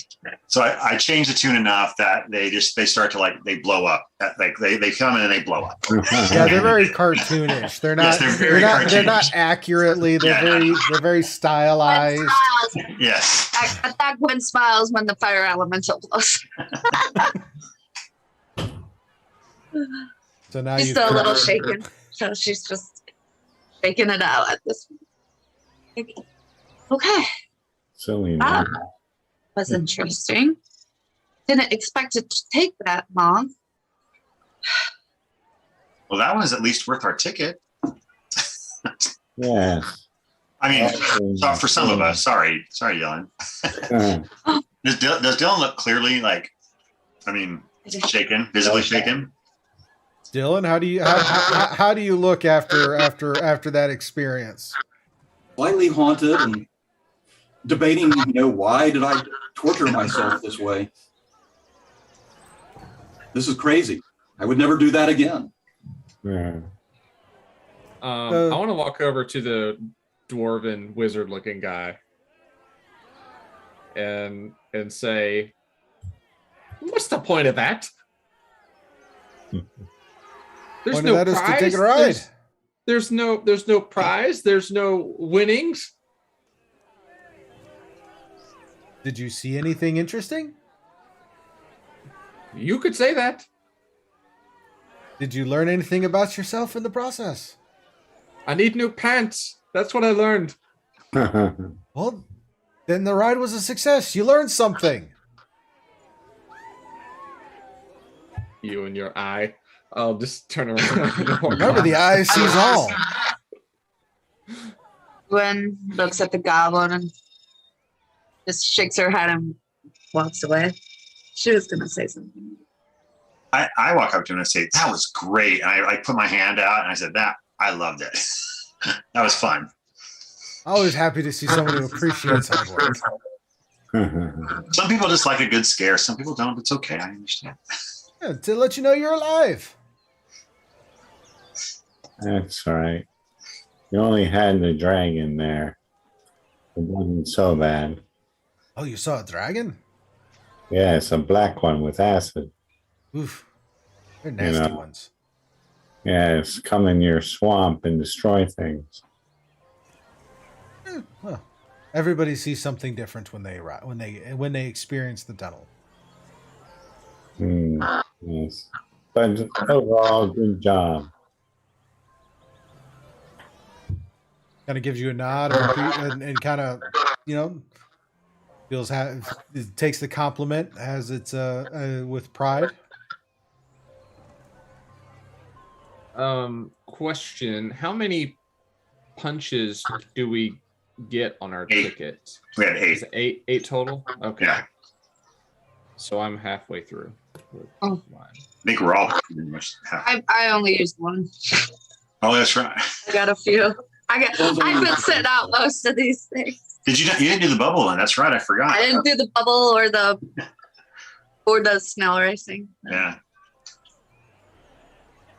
Yep, the ticket is good for 8 attractions, so 8 punches. Yep, halfway If there. you use up all 8, you can always buy yourself an additional ticket. That's good. I want to look around the area and see if either the cub, the displacer cub, or the Kenku humanoid form are present as we're walking. Wherever we're still Okay, walking. go ahead and roll an investigation check Okay. because you're trying to be a little more targeted on what you're seeing. Yep. Now I'll get say, hey Dylan, why don't you pick the next place we go? What's going to cheer you up the most? Well, I'm definitely not going into that hole of illusions. Had enough of that. Maybe there'll be fun ones though. We could ride the swans. Oh, Dirty yes, 20. water. How can that go wrong? Okay, so the gondola swans. Yeah, that sounds That's a good. good idea. Okay, that's should be all the way up in relaxing. the north side, which you guys are as you're walking the route. I mean, the overall carnival is kind of a big figure 8. So just kind of as you're wandering, looking at the various things. So it's making the way to the gondola. Terry, what'd you get on your investigation? Dirty 20. Okay.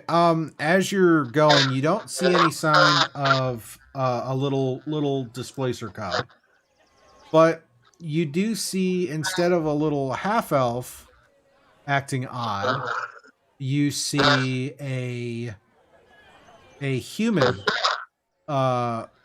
adolescent who is acting a little odd, kind of the same mannerisms that you saw with the half elf as they're kind of darting about. I'll walk over stealthily and try and get close enough without drawing attention, like kind of meander through the crowd, not drawing attention. Okay.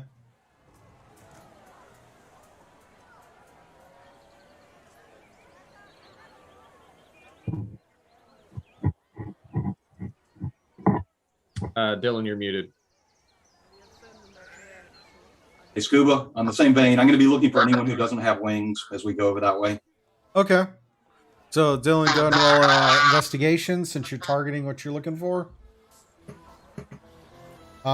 Terry, you want to try and stealthily sneak up on the person? Yeah, not menacingly, obviously, but I'm just trying not to draw attention. Alrighty. Ooh, natural 20. Thanks. So... I balanced you out with my nat 1. Well, it's good to have balance. All right. So that is a 26 stealth for me. All right. So get to that in a second. Is there anything anybody else wants to do while they're walking? As usual, I'm just on the lookout for the displaced beast cub. Any kind of. Roll for investigation. Glenn, what about you? I think she's just walking, thinking about what's happening now and what just happened, and thinking about how they knew what she was most afraid of. And she'll just follow the voice and let them know. Okay. Out. So you're kind of lost in thought. I'm like, how did they know that? It's like, she probably could put two and two together, but.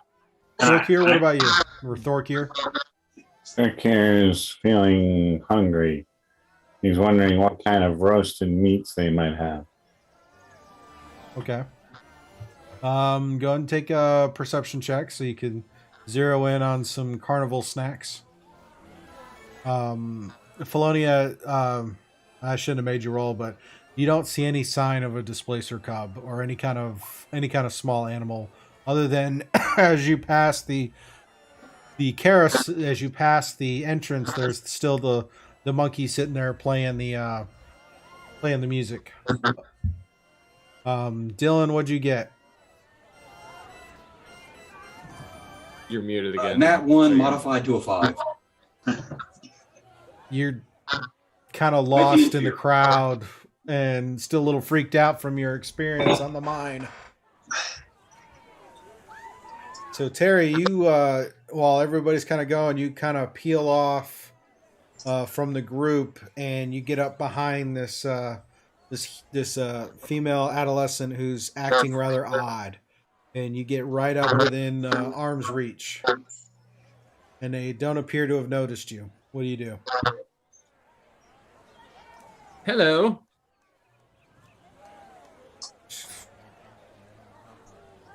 Yes. Are you feeling okay? Okay. I'm Terry. What's your name? Abigail. Abigail. That's a nice name. Do you come to the park often? No. Are you sure you're feeling okay? Yes. So what brings you here? Fun? You don't say much, do you? No. I saw that coming a mile away. Why not? Are you shy? No.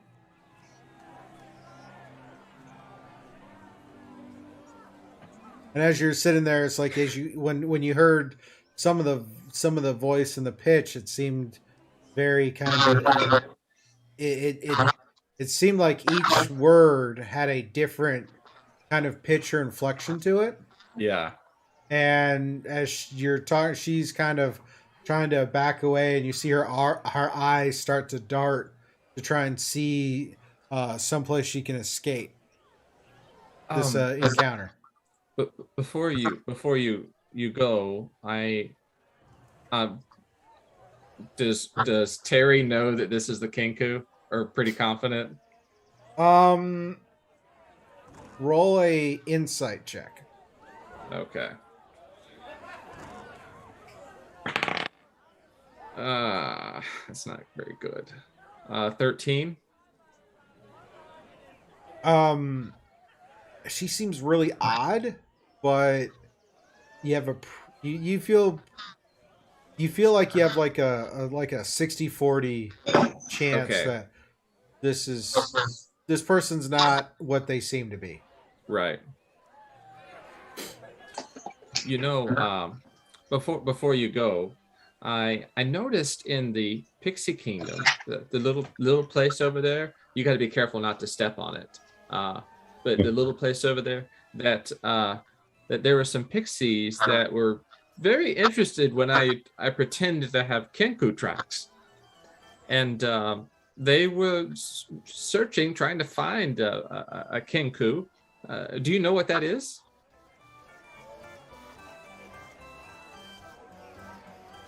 No? Well, it's a creature not too different from me, except has a beak and well, that's about all I know about it. And it has like bird feet. And anyway, I just thought you should know. But I like them. I like them.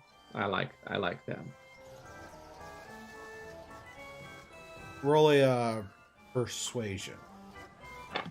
Come on, roll high.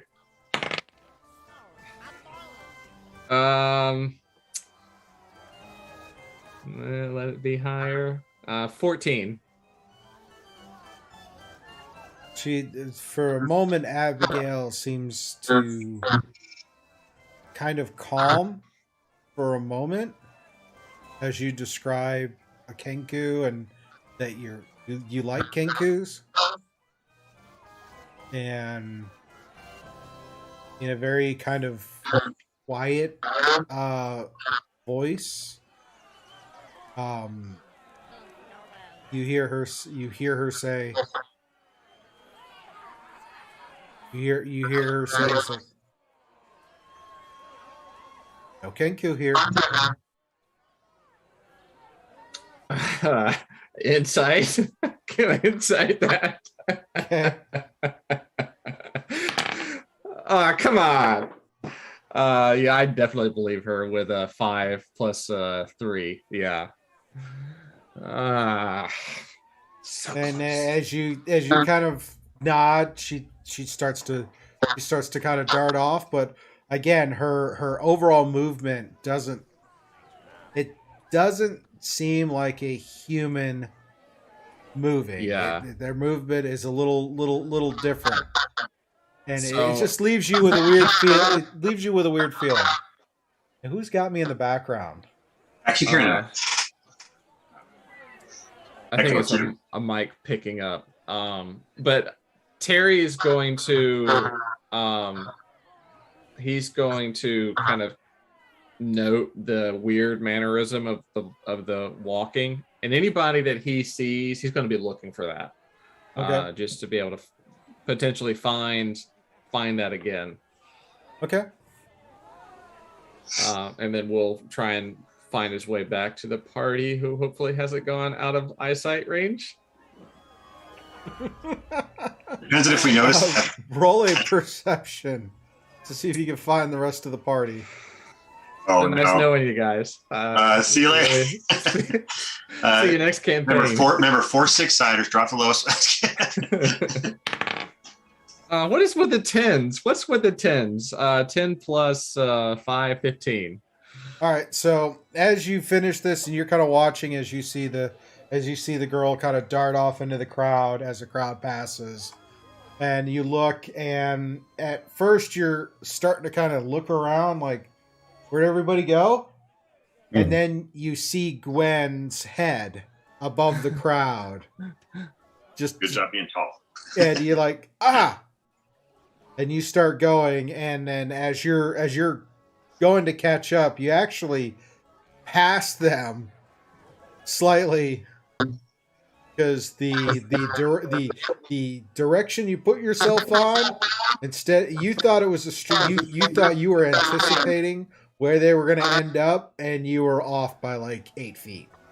So Yeah, that's close. That's when close. you thought they would turn left, they actually turned right. Yeah. But you but eventually you do eventually Yeah. catch up to them. Oh, hey guys. Missed you there. You were gone? Well, that hurts a little that you didn't notice. But yeah. Sorry. No, they would have not. They probably would. From a passive perspective, they would not have noticed you peeling off to go have your interaction with Abigail. Yeah. I'm thinking of something to eat. Yeah. No. I get it. Thinking about food, I can see how you would forget about your faithful companion. That's perfectly fine. Huh. Where did you sneak off to?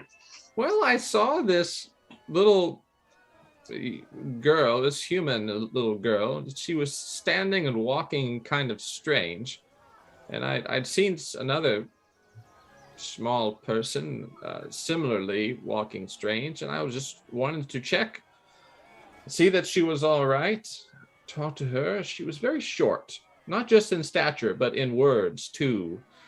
And a lot of yes and no answers and really anxious, which I guess speaking to a stranger who just appears out of nowhere could put someone on edge. But anyway, her name's Abigail, and she's very adamant that there aren't any Kinku here.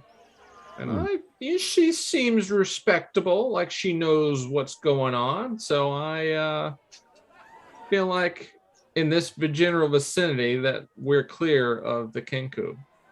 What's a Kinku? It's a bird-like humanoid, long beak. Felonia, go and give me a history check.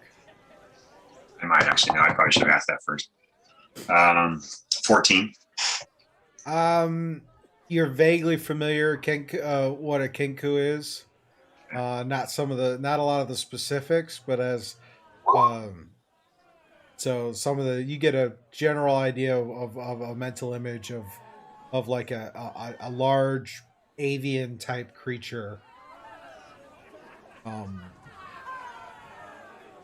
That is typically the way they look is they're kind of like a crow. They're kind of like a crow or a blackbird that is the size of a humanoid. Medium size, average, small humanoid, medium, a little bit bigger than a dwarf, kind of size, but that's about it. Not much more info beyond that. So Terry, what's your fascination about the Kinku? Well, honestly, I wasn't all that interested, but during the hide and seek, where I hid so very well, but the heron gave me away. I was not cooperative at all. Made a big scene. Anyway, long story. But I have these boots that kind of changed the way my footprint looks and looked like a Kinku.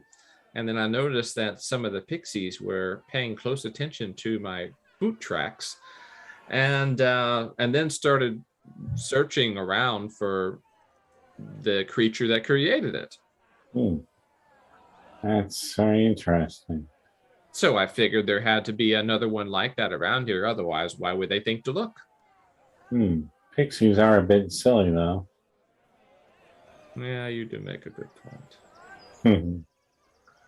Anyway, if we see one, we'll say something to you. Yes. So where are we heading again? Dylan's leading us to the swans. Oh, yeah, I know the way. Come on. Very relaxing, I hear. We all ignore Terry. We just start walking towards the swans, and then we say, Terry, over here. Yeah, we go the opposite direction. So after a little bit, you guys end up walking toward the northern part, and as you kind of walk into that space, which you see the sign for the gondola swans, and you see this kind of pier walkway that extends out into this little like jetty. You see enormous swans glide through the water, pulling ornate wooden gondolas draped in flowers. The swans disappear into the banks of silver mist as they wind their way down the river. A jetty extends ahead, at the end of which a waiting swan preens its feathers. There's some big birds. Very big. I don't know. I don't like that mist. It's giving me flashbacks to that last ride, but I said we're going to do it, so let's do it. Yes, I'm sure there's no reason to be scared, Dylan. That's what I said about the last ride. Well, There's a little goblin standing at the entrance with his little thing. Tickets. Hold mine out. Mine. Punches all your tickets. As you kind of walk down to the end of the jetty, the giant swan that's sitting there preening its feathers looks at all of you and goes, "Hello there." Why, you're much more civilized than the heron that we met. That heron is extremely rude. Well, you're completely the opposite. Terry, well met. Featherine. Never met a talking swan. Y'all are here for a ride, I take it. Well, don't dawdle. Get in. Okay. So is this ride going to be terrifying like the Mystery Mine? It depends on what you define as terrifying, and depends on what you consider the Mystery Mine to be terrifying. It's just horrible. I'll never go back there again. Then, no, this will be much more enjoyable for you. Good. Thank you. So, Featherine, have you been giving rides for long? Every night, it seems. It happens to be why I'm here. You always ask such pointless questions. Well, sometimes I guess I do. Oh, hurry up. Step in. Hop on. Very good. Yep. I'll step in. Terry hops. So as y'all climb into the gondola, it's very roomy. There's only the six of you in it. As she starts to pull forward, and you pass through the mist, and it's a nice kind of leisurely trip around this little canal. Kind of see the banks, but most of them are covered in a mist. As you see some of the fairgoers on one side, kind of back and forth. The outer side is just mist, kind of covering the bank. And as she's sitting there, as you're going along, she goes, "Do any of you know what joy is?"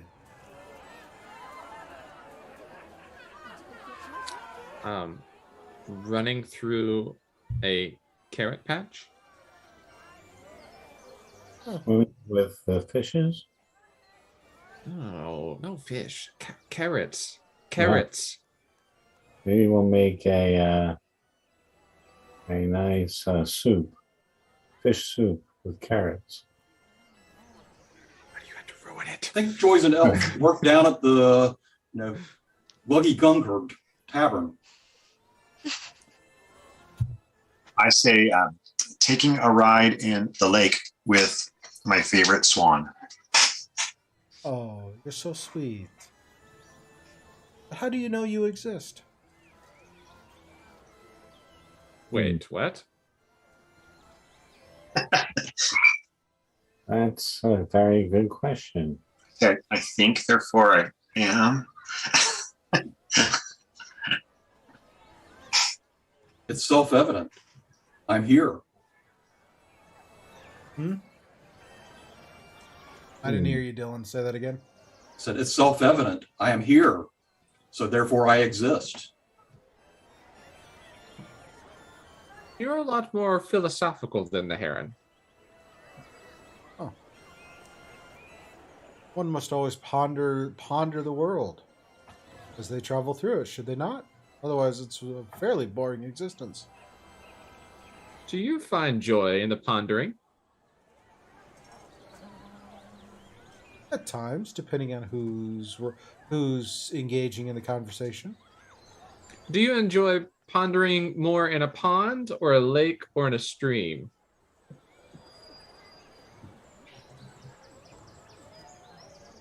I suppose that would depend on what defines each of them. How big they are and if they go anywhere.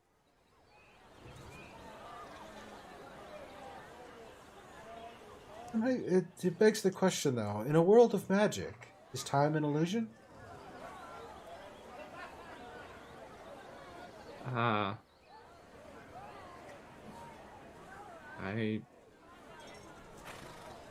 Say, well, if I could put time in a bottle, First thing that I'd like to do.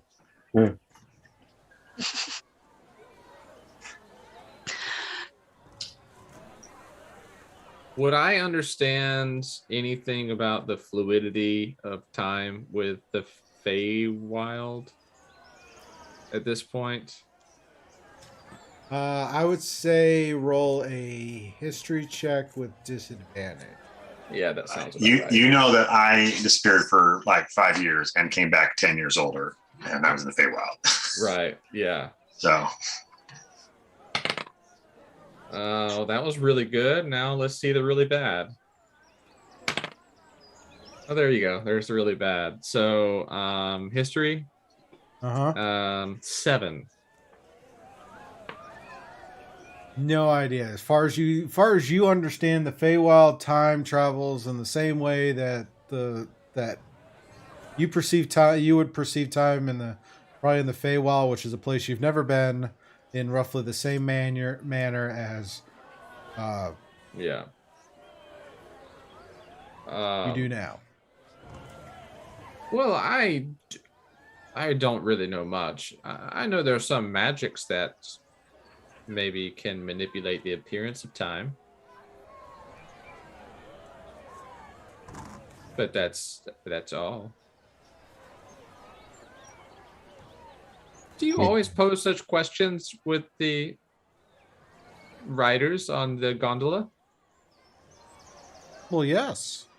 How else can I tell if they're worthy to ride in my gondola? Otherwise, I would just, knock them over. Wait, what?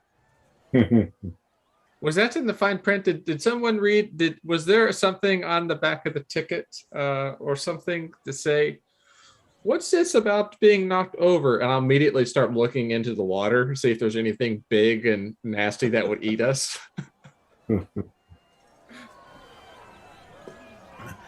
No, she kind of chuckles. It's like, you're a curious one. Well, thanks. It's almost as enjoyable to talk to you as it does to talk to Burley. Who's Burley? Oh, Burley is one of the other staffers. He's a bugbear, but we get into some very lively debates each night. Very enjoyable chatting with him. What sort of things do you chat about? The world, the magic, the worlds of magic. Traveling from plane to plane. Sometimes we talk about the gossip that's going on in the carnival. Oh, do tell. As you're manned around, she sits there and it's like, well, it seems that Candlefoot, who Candlefoot the mime, is in love with the mermaid. I tried to propose to her, but apparently had a horrible experience because when he went to speak to her, he had no voice. We figured it was just part of his mime act, but he was so distraught. He hasn't come out of the Hall of Illusions all night for days. A mime and a mermaid. That's an interesting combination. Who knows when it comes to the matters of the heart? Where did we see a mermaid? Where's the mermaid? I don't think so. No, you haven't been where the mermaid is. Right.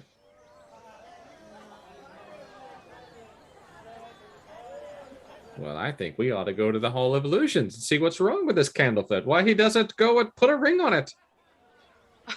You're on your own for that one. I'm not going into any place with illusions again. Oh, scaredy. Well, illusions are bad. You can have fun. Maybe some of us could go find this mermaid. I mean, we are near water, and obviously a mermaid would probably need to be in water. You go by the That's mermaid. very true.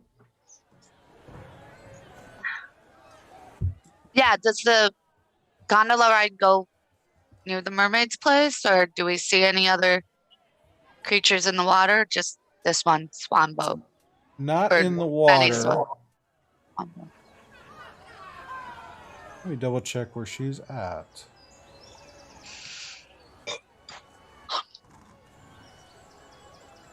So, have the rest of you guys noticed this river kind of appeared in the empty clearing while we were napping this afternoon? Seems very strange. As well as the one we crossed over when we came to the ticket booth. Yeah. Yeah, that's what she was saying. The entire carnival just appeared out of nowhere. It wasn't there, then it was there. Buildings I can understand. Rivers just don't seem to usually appear out of nowhere. It is unusual, yes. Maybe it's all an illusion. Maybe we're an illusion.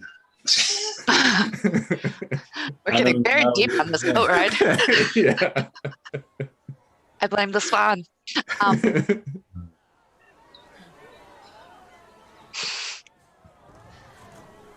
Ooh.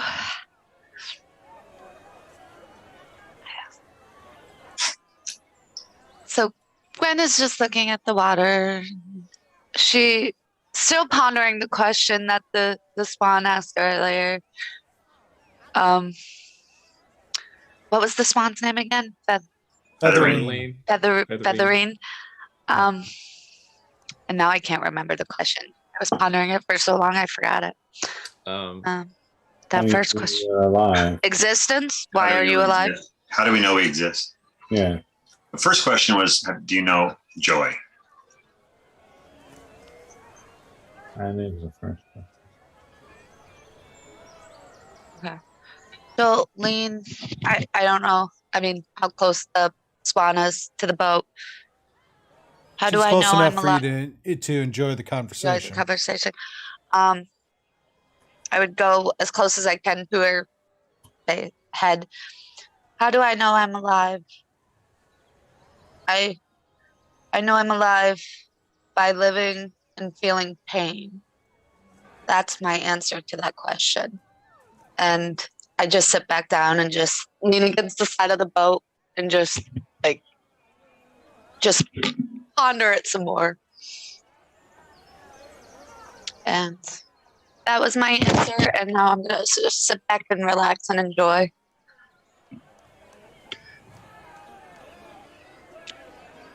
All right. As you're kind of progressing around, coming back around to the jetty, as you come to the jetty and Featherine says, well, you've been very enjoyable. Unlike some of the others that come, but I must tell you, if you're looking for a more stimulating conversation, make sure to look up Burley. He's typically hangs out in the staff area unless he's needed. Also, as for with the Hall of Illusions, maybe there's something afoot. Who knows? But poor Candlewick. And then as you go to disembark, you looking past the Swan as she takes on her next load of passengers and starts off and starts the conversation. You look across, see mist gathers at the banks of the shimmering lake that you're looking out on. Near its center, you see a giant bowl, and you see a mermaid lounging in the bowl, singing and a haunting song that captivates spectators on the lakeshore. The lake water coalesces into magical sculptures that whirl around as she performs her song. You also notice that a little bit further from the bank, there's a lot of activity as people start to move toward the big top. You hear a couple of the staffers go, "Come, come! The big top extravaganza is about to start. You don't want to miss the highlight of the night." I think we should follow them there. And I asked one of the staff people, is this where the monarch of the carnival is appointed? No, that's typically at the end of the night. But hey, well, those who participate when asked, always have a chance to become the monarch. All right. What do you think, guys? You want to hit the big top? It's big top time. Flona's just staring out at the water, or at the illusions that the mermaid's making, and she's looking down at her flute, looking at the illusions, looking at the flute. Man, it's just so much better. Hey, Pat, Leona. No, I can't say it. You were so good all night. We lasted almost 2.5 hours. Messed it up this time. Fiona's back. Practice and you'll get that good. And Gwen is still staring at the mermaid, but knowing the big top probably only happens once a night, she'll say, "Let's head that way. We can come back to see the mermaid." All right. Terry, Thurkier? Yeah, I'll go along. Let's go to the big top, everyone. Okay. Y'all start to make your way to the big top.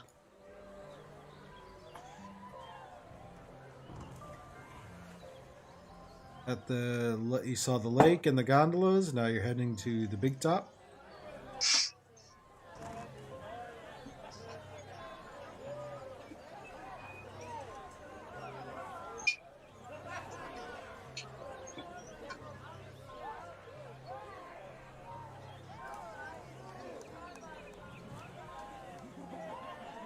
So as you walk up, the roof of this tent reaches toward the night sky in 3 swooping peaks, topped with spinning gold stars. Painted wooden panels on the tent walls whirl with colorful motion, displaying vibrant circus performances. The sound of music and laughter drifts out through the canvas door.